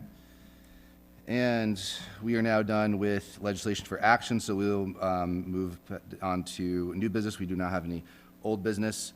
So new business, order FY 25-063, acceptance of a gift from the Bridgewater Police Association. I will ask the town manager to update on this one. So I think this is fairly self-explanatory. The Police Association wishes to give a gift of $1,850 for the use by the Bridgewater's Veterans Office to be used at the Veterans Service Officer's discretion. Great. All right, so I will entertain a motion to refer this to the Budget and Finance Committee. So moved. Second. Thank you, Councillor Murphy and Councillor Striggles. Any discussion on referring to Budget and Finance? You may also want to refer it to the Finance Committee. Oh, yeah, sorry, and to Finance. So I'll make that motion again, refer to Budget and Finance and Finance Committee. Second. Thank you, Councillor Striggles and Councillor Hunt. So any discussion on referring? And all those in favor? Aye. Aye. Any opposed? Motion carries. Next one, we have order FY 25-064, an order creating an ad hoc TIF Oversight Committee for 60 to 86 Broad Street. So this is simply to set up the TIF Oversight committee.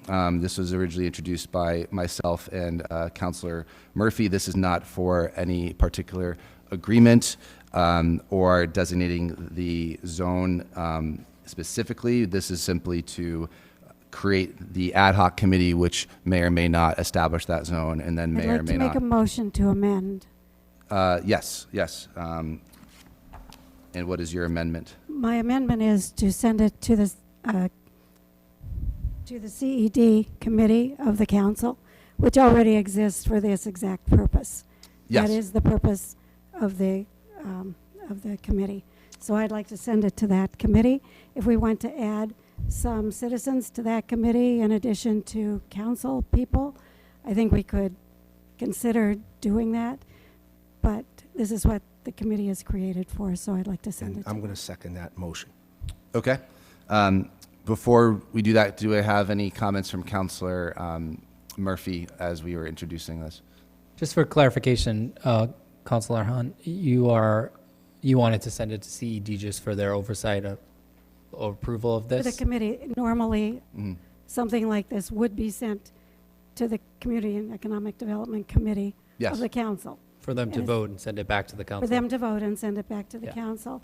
And if somehow people feel that sending it to that committee is not sufficient for the council's feelings about it, the CED committee could appoint 3 citizens, or two citizens, because we want to make it an uneven vote, so so there isn't a tie vote on it. I don't think they would have the authority, I mean, I guess refer to Jason, but I don't think that they could appoint citizens. So it's not a motion to amend, you're just making a motion To refer. to refer to a specific committee at this point, right? Yeah. I just want to Yes. make sure I I mean, understand. my motion is to not make an ad hoc committee to do this, So then but to use the existing committee of the council to do it. Okay, so the two different things. So if your motion is to not make an ad hoc committee, that would be No. essentially a no vote when it gets referred out because you want it to end here. If your motion is to refer it to a specific committee, that's a different motion. So one is a motion and one is a vote. So I guess Do one and then the other, or? no, well, first there's got to be a motion to refer. And then you vote on the motion to refer. And I thought you were initially making a motion to refer to CED. Yes, that is what I was doing. Okay, so then that's a different motion than voting against this altogether. What could happen is you could make a motion to refer to CED, it could get referred there, a recommendation could come back from that committee, and then you could all vote no on this. I mean, it doesn't matter how that process looks, but for what you're looking to do, there's only 2 options. One is you just simply vote no on whatever motion is before the board to refer out, or you make the motion to which committee you think it should be referred, and then the council votes Yes, on it. that was my intention, was to Okay. make a motion to send it to the CED committee, to change the wording of this request, to send it to CED. So the pending motion is on this order to send to that committee. That's correct. Yes. Understood. You beat me to the punch. I was going to suggest that, but I'll. Okay.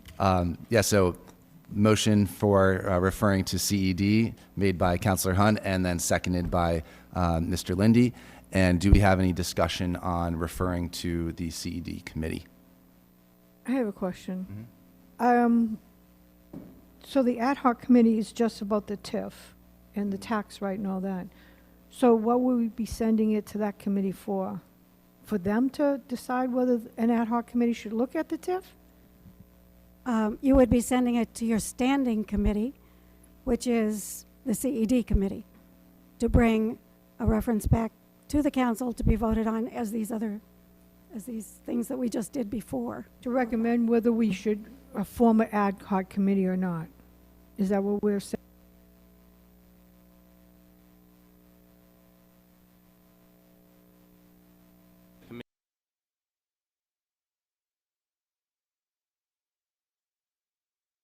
Possibility.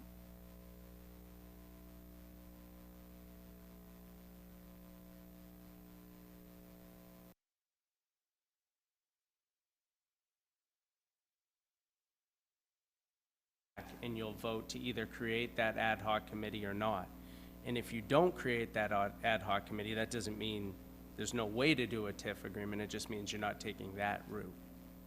Correct. Does that And make I would sense? add to that, that it would be the job of the standing committee to determine whether or not you could create a TIF.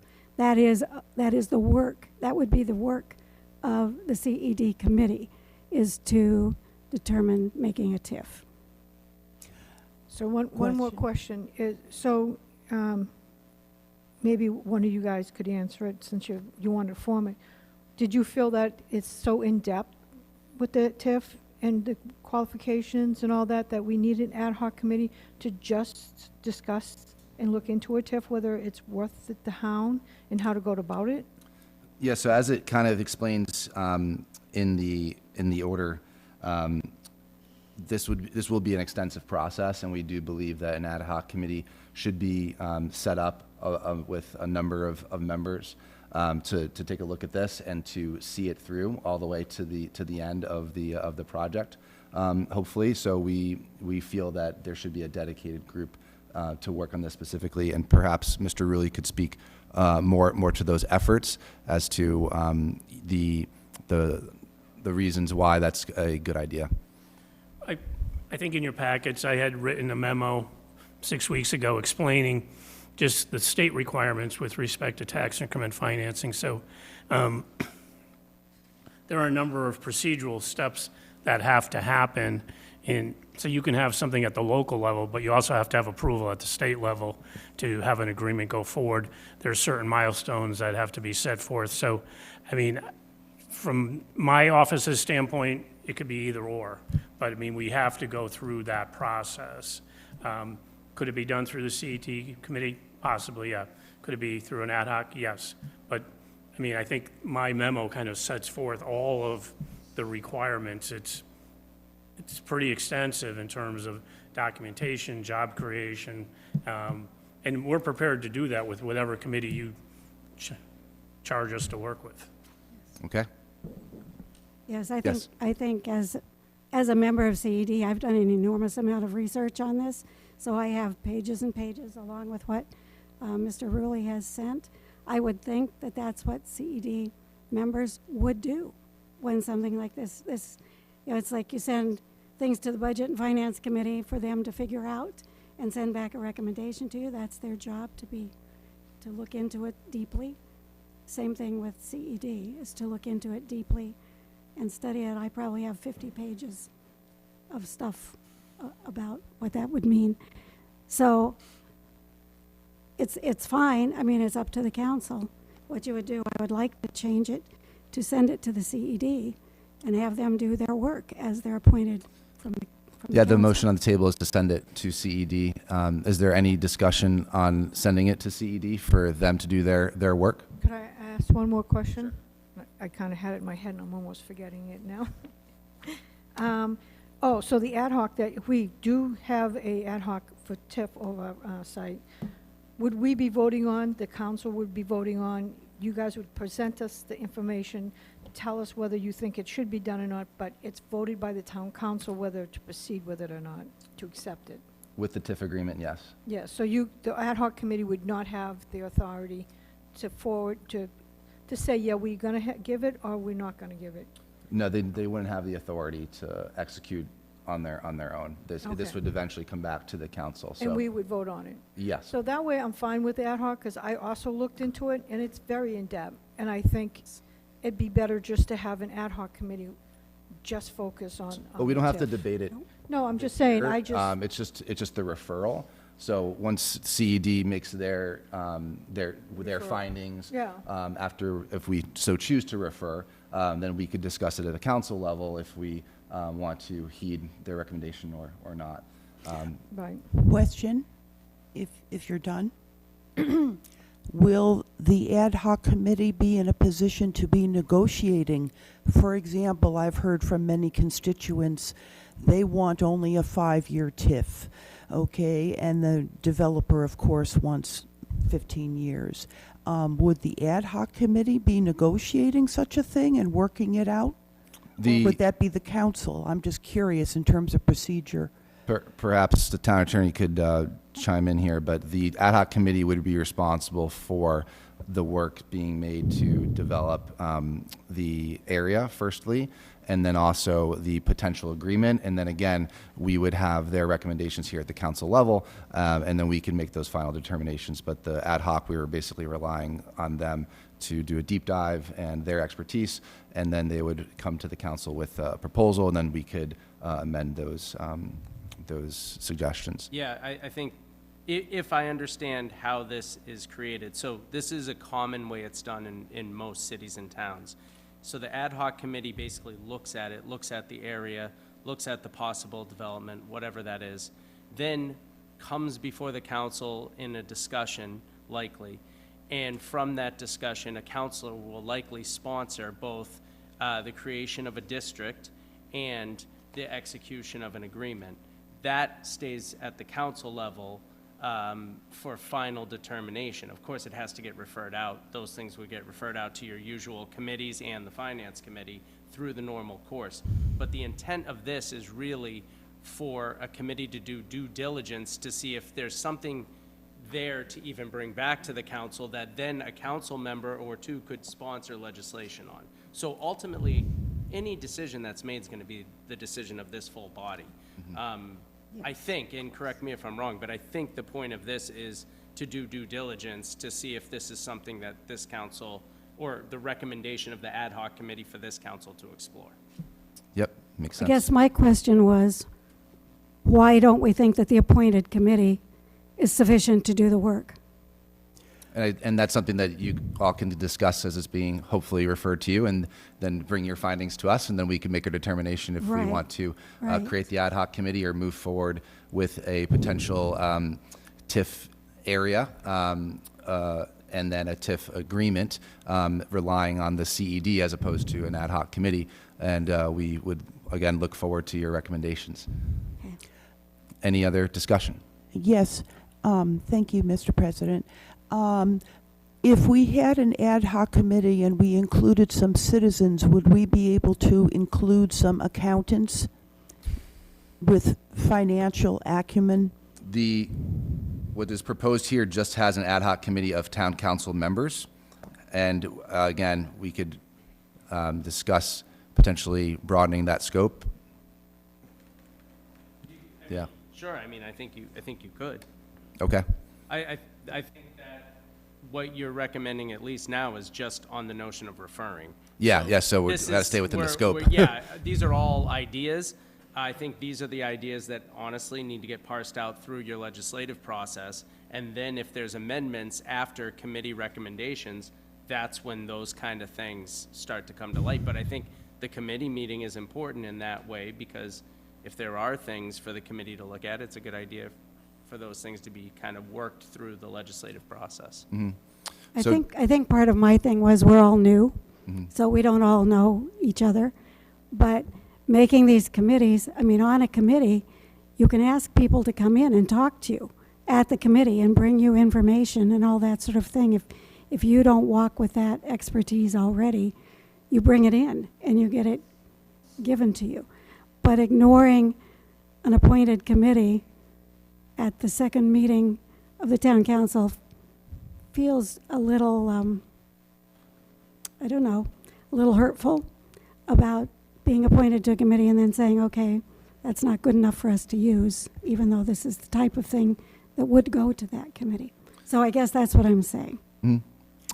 Councilor Lindy. And I kind of agree with Councilor Hunt, because I think that's the purpose of the ad hoc committee, just like the purpose of budget and finance is to refer items out and then for the committee to deliberate, just like rules and procedures.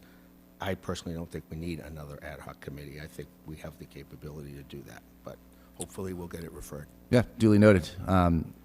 So we would hopefully look forward to the CED committee on their comments as to how the council should proceed, and then we will bring it back to the council level after their meeting.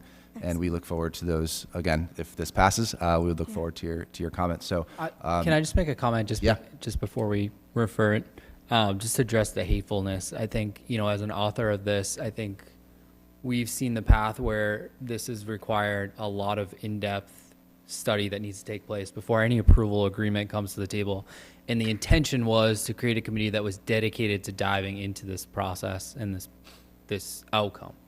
I want to be clear that there was never intention to subsede or go around the CED committee. So I think there was just an intentional wording on there of wanting to make sure that folks were really focusing and diving in before the council made a determination on this, because ultimately it's going to have a huge impact on the town Yes. itself beyond just, central business district itself. So I think that was just the intention, but not to Absolutely, absolutely. And I didn't say hateful, I said hurtful. hurtful. Excuse me.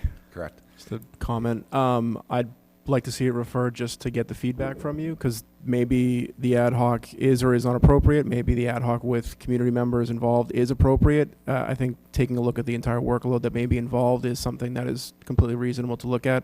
So I think any further amendments would be at the vote at the next meeting. So I would just like to hear CED's opinion on the entire matter, whether or not it is something that you guys can contain, or if a special ad hoc is required to dive into it at the level that we're hoping is, and flesh the entire thing out so it can be explained to the council, so we're well educated on the vote when it comes. So, Okay.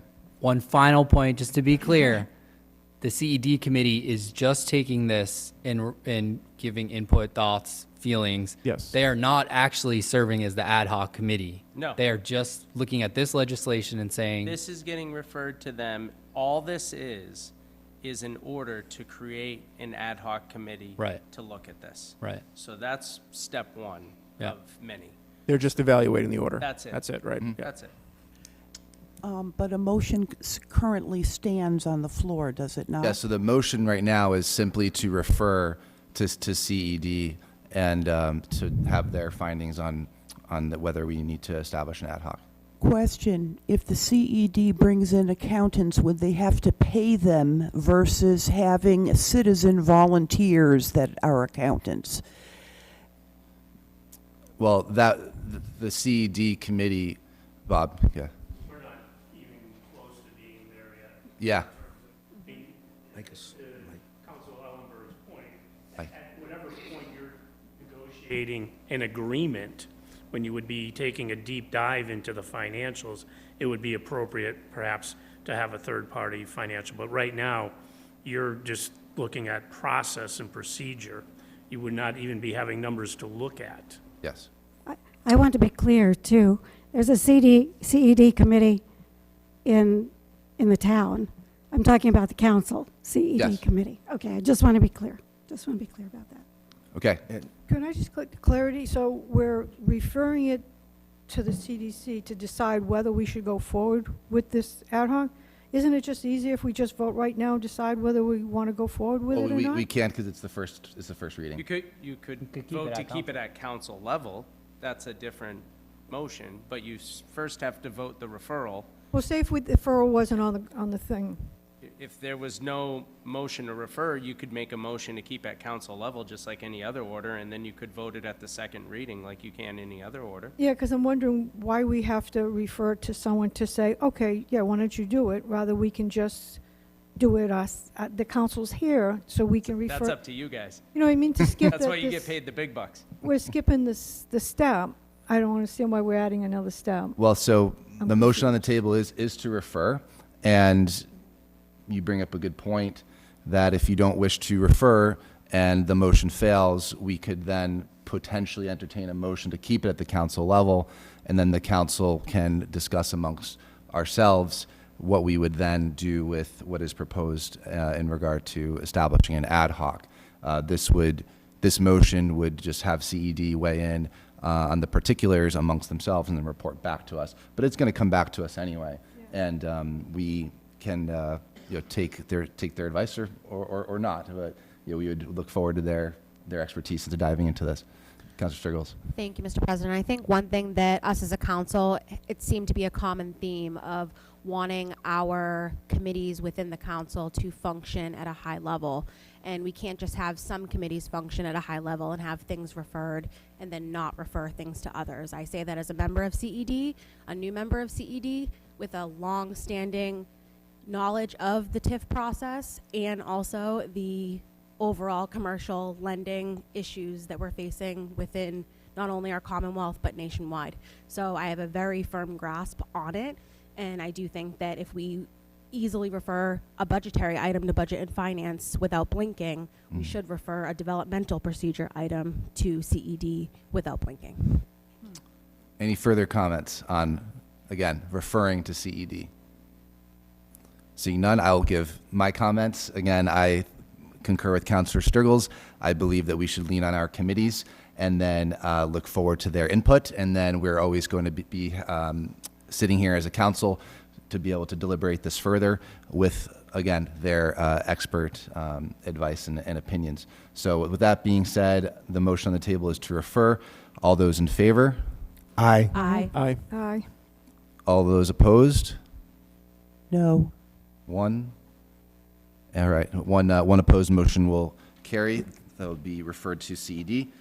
And the next item here is FY2025-065, acceptance of a grant from the Executive Office of Energy and Environmental Affairs.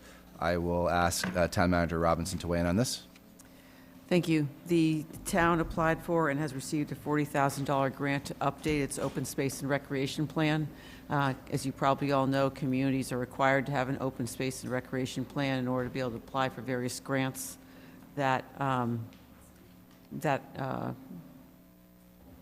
after it. So we're asking you to accept, move the process to accept this grant.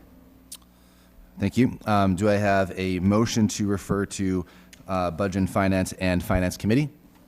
So move. Second. Councilor Hunt and Councilor Lindy, thank you. Any discussion on referring to Budget and Finance? All those in favor? Aye. Aye. Any opposed? Motion carries. Next, order FY25-066, transfer order, flagpole returning funds to a one-time stabilization fund. I will ask Town Manager Robinson to weigh in on this one. This request is to move the monies that was previously moved to an account to be able to undertake the flagpole project and put it back in the one-time stabilization fund. After it was approved by the council, we learned that the Historic District Commission had jurisdiction over this project. We applied for their approval to be able to undertake the project. It was denied, and so there's no point to be able to move forward because it's not allowed. So this order would put the money back from whence it came. Thank you for that. Do I Motion have to a table with explanation. Okay. Do I have a second? Second. I received a letter from the president of the Historic District Commission explaining why they didn't vote to have the money. And I'd like to share that with the council because I think there might be other opportunities for the 3 flagpoles that weren't being explicit in what was here at the. So can I read my letter? Yeah. Okay. Read his letter. It's from Dr. William Smith, who's the head of the HDC. And I'll skip some parts of it, but I will read what I have here. We are solely concerned about the placement of the 3 flagpoles. We did not discuss any of the types of flags. We were concerned that the flagpoles would distract from the green space and the garden, which the HDC worked very hard to design. We very much like the openness and sweep of the garden currently, that the current garden currently has, which may be compromised by 3 flagpoles. We were also extremely concerned that the pavers that were being used around the 3 flagpoles would be out of a different iteration from the existing ones. And the town facilities manager told us about the difference in the iteration of the pavers. We felt strongly we did not want them to look different. All concerns were aesthetic and design related. No mention was made of the 2 town by the two town representatives that the flagpoles and pavers would be installed by professionals. The drawings submitted in the application seem to be generated in-house and not by professional landscapers. There are various possibilities for the use of the 3 flagpoles. Please feel free to share my thoughts with your colleagues. So I wanted to make it clear, for one reason, that I didn't want it to seem that it was the flags themselves that were being opposed. It was the flag poles and their placement on the Academy lawn that was being opposed by the Historic District Commission, which that's part of their order. And so then, just on another little tiny side note, a very good suggestion was given to me by Councilor Lindy, and I've run it just verbally past a couple people, saying, why don't we put the 3 flag poles on the Summer Street property? The university is looking for that to be a lovely entrance to the university, and having the 3 flag poles there with the United States flag, the state flag, the town flag, and the POW flag under the United States flag might be a really lovely thing as you come down Summer Street there. So not that that is anything that hasn't really been passed through, but that is an idea. And I thought if we could keep the money that we already have set aside for the 3 flag poles, instead of putting it back and going back and getting it again, and when we decide that maybe we can put up the 3 flag poles, maybe that would be a better thing than just sending the whole thing back and starting all over again another time. So that's my thinking. Any further discussion on the Point of motion? order, Mr. President, there's no discussion on tabling. I agree. Oh, It's supposed to go directly to a vote. Yep. And if a majority of the vote to table it, it's tabled. Yes. I agree. thank you. Forgot about that. Okay, so I will do a roll call vote on the motion to table. Can I just get quote, if we table it, it doesn't come back to us? You're tabling the money. You're tabling the vote to send the money back. Oh, no, wait a minute. Yeah, this is to return the funds. You're tabling that, so funds are gonna be held in limbo, which is another issue, but it's your motion, so there's no debate on it. And there's no discussion now that it's motion to table. Correct. Yep. So if I vote yes, the money just stays somewhere? Okay. Yeah, somewhere. Let's do a roll call vote on this one, please. No. No.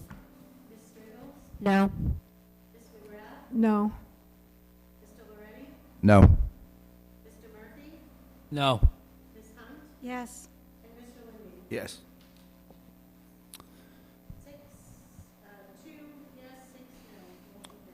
So the motion fails, so Back to the main motion. back to the main motion. And I'm looking for a motion to refer this to Budget and Finance Committee for further discussion. So moved. Second. Thank you, Councilor Striggles, and second by Councilor Ellenberg. Further discussion on referring. Seeing none, all those in favor? Aye. Aye. Any opposed? Seeing none, motion carries. Next, Order FY2025-067, end of the year transfers. I will ask Town Manager Robinson to weigh in on this one. Thank you, Mr. President. So per the name, this is a end-of-year action that happens every year, as state law requires that we cannot end with any negative balances in any of our accounts except for snow and ice. And so what you find here is a list of transfers from various accounts where there is funds that have not been spent and are not needed, totaling $657,000. And on the second page are all the accounts to which we need to transfer funds to make sure that we have sufficient funds to end the year with a positive balance. Thank you very much. With that, I'm going to entertain a motion to refer this to Budget and Finance Committee. So moved. Second. Thank you, Councilor Striggles and Councilor Murphy. Any discussion on referring? Seeing none, all those in favor? Aye. Aye. Any opposed? Motion carries. And next, General Ordinance FY25-020, adoption of Clause 22J of Massachusetts General Laws, Chapter 59, Section 5. This is the HERO Act. So Clause 22J would allow veterans to receive, disabled veterans to receive a tax exemption. We could go anywhere from 0 up to 100%. As this ordinance is written, it would suggest a 50%. However, we could decide to go higher or lower if we so choose. We do have to keep in mind that this would have an implication on our budget this year because this was not budgeted. So right now, what I'm looking to simply do is to refer this to Budget and Finance and the Finance Committee for them to dive into this and then refer back to the council. So moved. Thank you, Councilor Striggles. Do I have a second? Councilor Lindy, any discussion? You're right, I'm sorry. Rules and procedures. Yeah, so I'm going to redo that. I read it wrong on my notes here. So Point of I'm going to order. look for a motion to refer to rules and procedures. Point of order. Are you rescinding your motion? Yes, I'm Mr. rescinding President? the Okay. rescinding a motion. So motion rescinded, and then again, looking for a motion to refer to rules and procedures. So moved. Thank you, Councilor And I'll Striggles. keep the second. And then second, Councilor Lindy, and any discussion on referring to rules and procedures. Seeing none, all those in favor? Aye. Aye. Any opposed? All right, motion carries. And lastly, Point of order. So is this on the adoption of 22J, yes.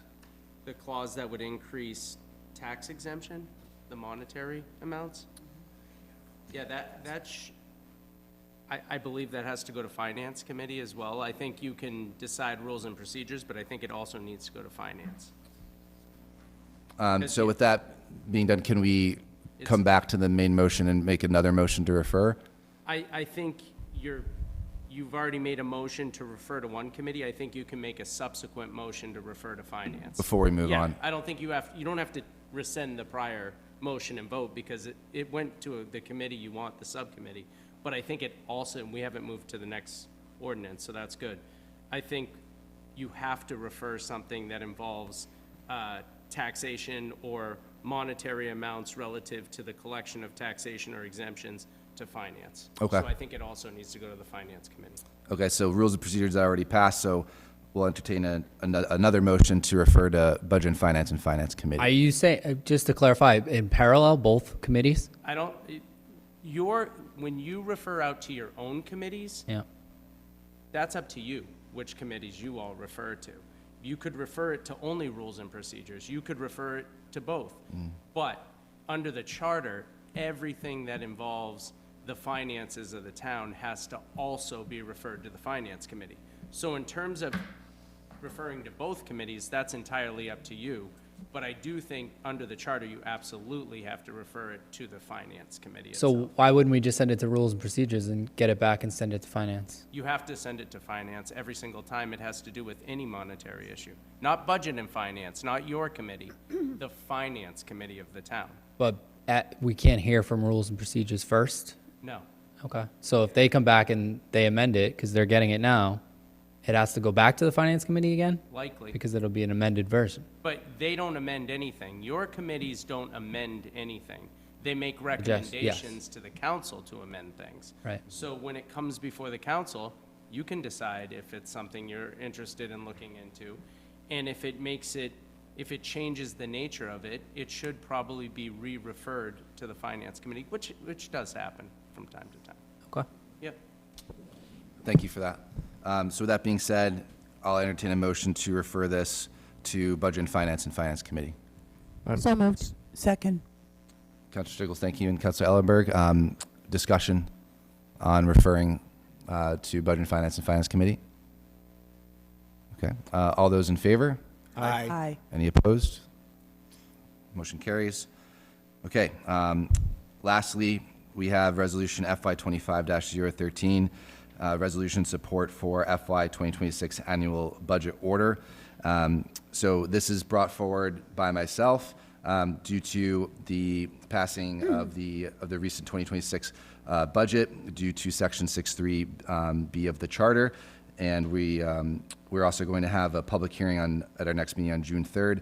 I'm proposing this budget order to basically accompany that hearing, which would essentially have the council voice their support in the form of resolution of the budget, as we didn't have a proper hearing at our previous meeting. So this would hopefully come in parallel with that hearing, and then we would be able to officially voice our support in the form of resolution of that FY2026 budget. So all that I'm looking for here is to a motion to retain at the council level. So moved. Second. Councilor Striggles and Councilor Murphy, any discussion? Seeing none, all those in favor? Aye. Aye. Any opposed? Motion carries. Okay, so now we'll move on to citizen comments. Due to Massachusetts open meeting law requirements, discussions will not take place during public comment periods. If appropriate, responses to questions and concerns will be given by the town manager at a future town council meeting. Again, please keep your comments at 3 minutes. Would anyone like to come up and speak?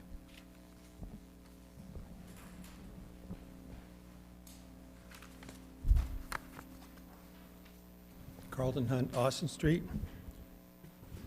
I wanted to remind the council, or inform the council, I'm not sure which. I wish Mr. Rulli were still here. But part of the park discussion of Summer Street Park requires the Parks and Rec Commission to vote on the plan. If they don't do that, you're not likely to get the money. And I've talked with the town manager about this. Also, there is a deed restriction required under, as CPA, there's a deed restriction required on that parcel because the CPA money was used to purchase that property. That deed restriction needs to be done by the summer. The town, as I understand it, having read some of the regulations, the town cannot hold a deed restriction of its own property. An independent party has to hold that. So that is something that has to be discussed also in this process. There is a proposal that has been sent to several councilors to do that. It happens to be the Flora T. Little park owners, the Bridgewater Improvement Association. Our charter allows us to manage municipal property. Thank you. The last thing I'll say is the Energy Committee Chair, where you're talking about vehicles, you need to think about ecologically sound vehicles. That is a green community. You can get grant awards for purchasing vehicles. And I know the planning department, Mr. O'Brien, is very active in this, but that's just another place where you can get some money to get vehicles. Thank you. Thank you.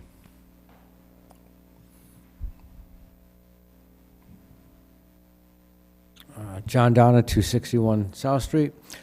Just want to recognize Councilman Murphy for his work on budget and finance. It's obvious that you spend a lot of time grinding numbers with the best and asking tough questions in the best interest of the town. So thank you for your work there. I just want to speak briefly regarding potential upcoming residential housing building in this town, MBTA or otherwise. If anyone's been coming to meetings the past few months, school committee or here, we've learned that, the BR classrooms are now 30+ students. And the levels aren't much better in the middle schools or the elementary schools. And if you've been coming to meetings, you know that the water quality is questionable, and there's not enough right now. So I think there has to be some serious questions about curbing residential building at this time, be it due to the MBTA law or otherwise. I think it's doing a disservice to our kids, it's doing a disservice to the teachers, and it's a disservice to the current residents of Bridgewater. So I hope my fellow residents will be active in speaking on this matter. Thank you very much. Thank you, John.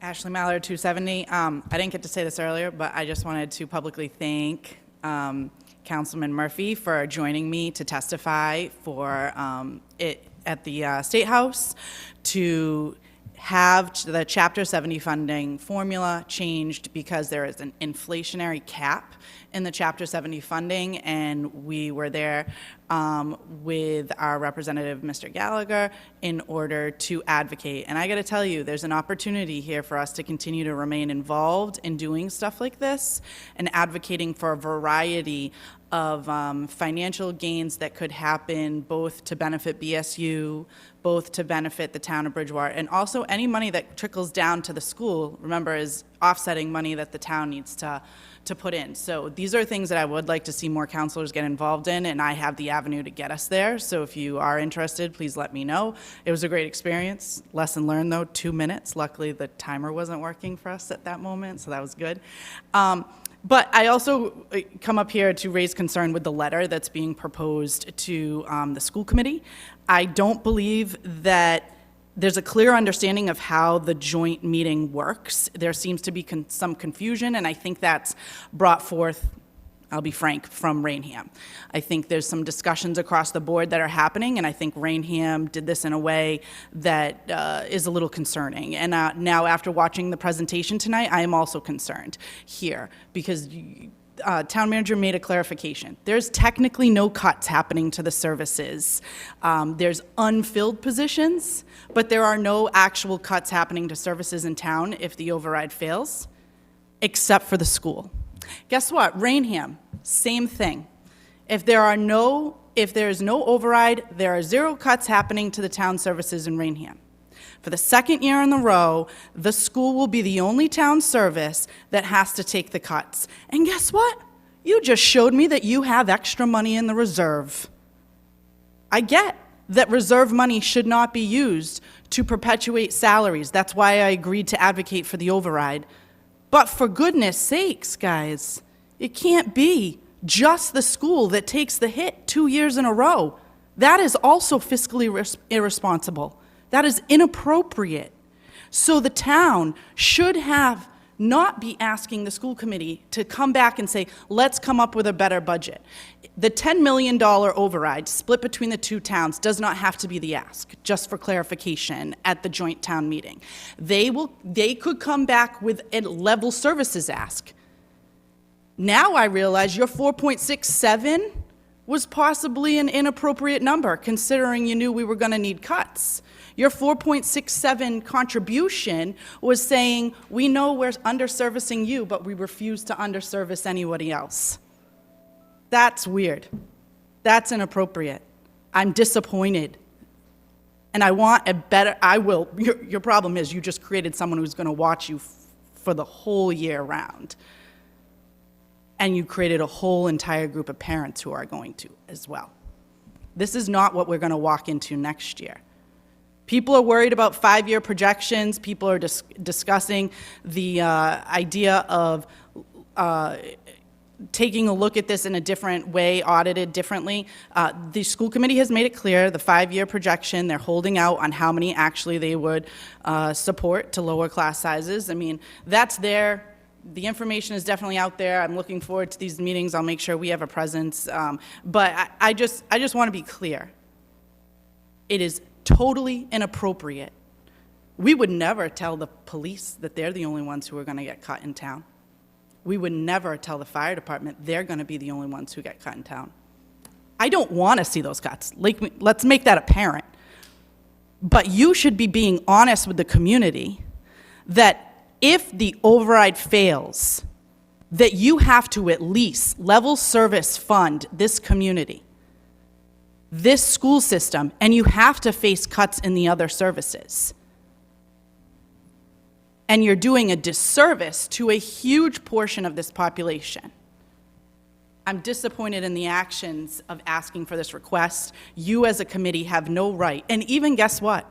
If the school committee agrees with you, it doesn't mean that they lose that legal right. They're just making a cross their fingers, sure, until every single parent comes to their door and starts knocking on the school committee saying, you have to fund the school at some point. You have to fund it. And we're not just talking 33. I saw class lists, 47 kids in classes, 47. Thank you, Ashley. Any other comments from citizens? Mr. President, members of the council, MJ Spagone, 5 Lakeshore Center, Unit 1128.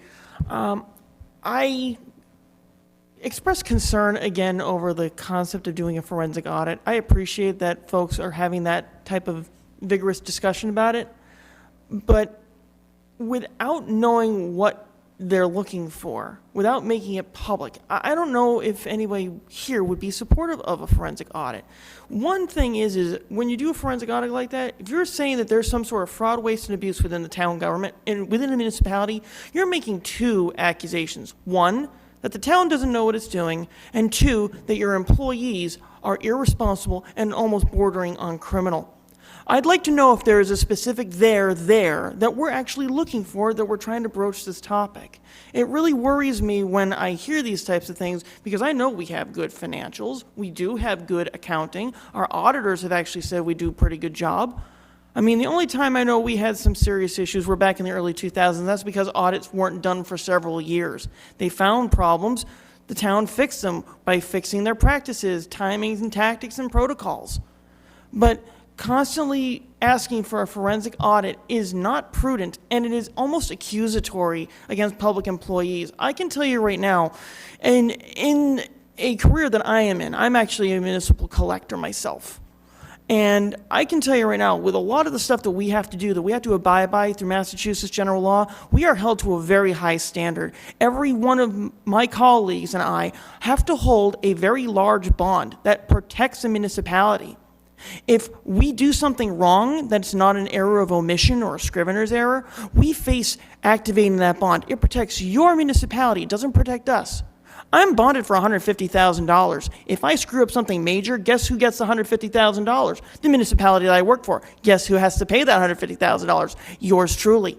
So please, I caution you, when you're saying you want a forensic audit, please make it publicly aware and known that you believe that there is a specific aspect of fraud, waste, or abuse within a municipal department, because right now, you have a lot of departments probably thinking, well, they're accusing us of doing something bad. Okay, well, which department is doing it wrong? Is it the collector's office? Is it the finance director's office? Is it the police department? Is it the fire department? Please be specific. Please, in the interest of your constituencies, myself as a constituent as well, I ask you, I beseech you, hell, as the chair of the finance committee, I'd like to know what the particular issue is as well. Please, be open and forthright about it. Don't dance around the issue. Get to the point. If you want a forensic audit, fine, have that conversation. But please, tell us where you think the exact problem is, and do it in a public forum, because honestly, that will expose the issue right there in the bright light of day. Transparency thrives in sunlight. That's what government thrives on. Please, I beg you, as a resident, as a taxpayer, and as a public servant, please, when you throw around the terminology of a forensic audit, do so with trepidation and careful tacitness. Thank you, Mr. President. Thank you. Any residents would like to come up and speak? All right, seeing none, thank you everyone for coming up tonight. We'll move into council comments. I will start to my left, Councilor Lindy. Again, congratulations to you. Thank you. Happy occasion, and condolences to Councilor Ellenberg on a sad occasion. I think this was a good meeting. I think we got a lot done, and it's even before 10 o'clock, so that's a good thing. I just want to remind people that 4th of July committee is still raising funds, so every Monday night at Barrett's, not to do a commercial for them, but they give 20% of what people spend on the bill to the 4th of July committee, and I've been told that that's probably the biggest fundraiser that they do the whole time. So if anybody goes out to dinner on Monday nights, go to Barrett's. Thank you. Thank you. Councilor Hunt. Yes, I also had the congratulations and the solace for the two of you. And I also wanted to congratulate the town on getting the 2 new water wells online. We've been looking forward to their completion and to put the wells through the treatment plant so the water for the residents of Wyman Meadows is treated now. It may still be a little colorful, but it's treated, so it's safe. I'm also wondering just a question when the Charter Review Committee is going to be appointed that we need to have this year for the 5-year review. Maybe that'll be answered at the next town council meeting, please. The council president appoints the committee. There's a great need for an in-depth review, particularly of the administrative code, due to many discrepancies in punctuation, grammar, and descriptions of committee definitions in the administrative code. So that would be a really good thing to have done. And I hope that sooner rather than later we'll move forward with an offer from the Attorney General's office and the Secretary of State's office to complete a training for both our town council and all the boards, committees, and commissions who haven't, in my acknowledgement and my knowledge for the last 15 years, had any training for any of the boards, committees, and commissions. And I think they're really in need of that. So it's just my comments for today. Thank you. Councilor Murphy? Just a few quick comments. First, as Ashley mentioned, I had the privilege of going to the State House last week and testifying for Chapter 70 money. As I mentioned before, when I proposed override numbers, I said that it's not just a Bridgewater problem, it's a state problem, and that I wouldn't just ask the citizens of Bridgewater to pay for it, I would also push the state to do the same. So I was just making true on that promise, and we'll continue to follow up on different topics, and would love to be a part of those future ones in the future meetings. I would also employ people to attend and ask those questions about the override. I think it's great that everybody get educated on anywhere other than Facebook. And so if you have the opportunity to attend one of these meetings, please do so, just to sit and listen and ask those questions or submit a question online and get an answer as well, too. It's just a good opportunity for folks to learn a little bit more about what's taking place. I'd also like to recognize all the positive events that are happening in Bridgewater over the next couple months. So the Memorial Day Parade, as a Veterans Agent mentioned, the Farmers Market, First Responders Day that the Fire for Effect Foundation has put on and is sponsored, and then the 4th of July, as Council Lindy had mentioned too. So a bunch of great events coming up over the next month and a half, and looking forward to seeing a lot of people out at those events. And then congratulations to Councilor Loretti and the family, and also thoughts to Councilor Ellenberg as well, too. Thank you. Thank you. Councilor Striggles? Thank you very much. I will echo the congratulations again to you and Lauren on baby Lucy. And I expressed them privately, but again, I am very sorry for your loss. You're very welcome. Thank you to everyone that continues to come up and speak, and to those that come and engage in our town government. It does not go unnoticed, and we do not take it for granted.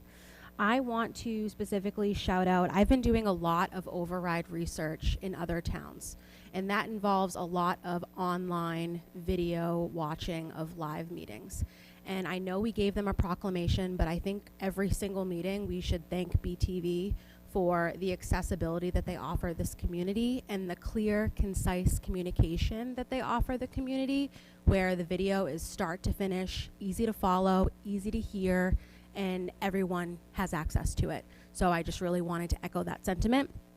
And finally, I will be speaking at the Juneteenth ceremony over at the library on June 16th at 3 p.m. So I encourage everyone to attend. That is going to be a great event. They typically have members of BSU and the high school attend as well. So it's a great community event, great for any type of civic engagement and just community engagement. So I encourage everyone to come. Thank you. Councilor Ellenberg? I want to say congratulations to you for baby Lucy. And I want to say thank you for everyone's expression of sympathy to me, and that's all I have to say. Thank you. Thank you. Councilor Kennedy? First, congratulations. It's a big deal. First-time dad is a big deal. And I also want to extend my condolences again. Very sorry for your loss. Thank you both for your commitment to be here. I mean, those are major life events, so thank you very much for taking the time to be here. I'd also like to thank the public. Thank you for coming and speaking. It is important. The more involvement we have, the better this process runs. I think that the meeting tonight went pretty well. We covered a lot in a short amount of time, which is great. Thank you for bringing in the company that does the audit for the town. That's very much appreciated. It's one of the questions that I've been asked for the last few months. There's a lot of, for various reasons, lack of trust, and one of those issues is spending when people see their roads are falling apart and their water is brown in their house. They want to know what their money is being spent on. They want to know where their taxes are going. And one of the topics that comes up is an audit. So it is coming from the people who live here who want to know where our money gets spent. And there are reasonable explanations for some of that, for sure. It's well documented. Some of it is involvement in educating themselves. But just having that resource here in front of everybody to ask those questions is, I think, is very important. And I think we were able to cover a lot with that as well. So again, thank you all for being here. Thank you for your time. Thanks. And Ms. Vice President? Thank you, McGrath? Mr. President. Congratulations, she's gorgeous. Thank you. And Addie, you know how I feel. Saturday, the CERT team, I gotta say, the CERT team showed up and put all the flags on the cemeteries for the veterans. They did a really good job. It's a lot to cover, and I gotta say, the veteran agent did a really well job. He was well organized. I think it was the Boy Scouts who went up and counted them all to make sure we had all the flags, so I just want to shout out to the team and what a good job they did. Thank you. Thank you. And lastly, my condolence again, Ms. Ellenberg, to you. I expressed them privately, but wanted to do that here. And I wanted to thank my fellow counselors for your support. And Laura and I are very excited. Thank you to residents and some new friends. We received an outpour of support from many of you, and it means a lot. And we really, really appreciate that. I'm running on a little bit of sleep, so I appreciate everybody for a great meeting, a productive meeting. Yeah, to having a great meeting and a productive meeting, and I look forward to continuing to do this work with you all moving forward. And with that, I'll entertain a motion to adjourn. Second. And all those in favor? Aye. Aye. All right, we are adjourned. Thank you very much.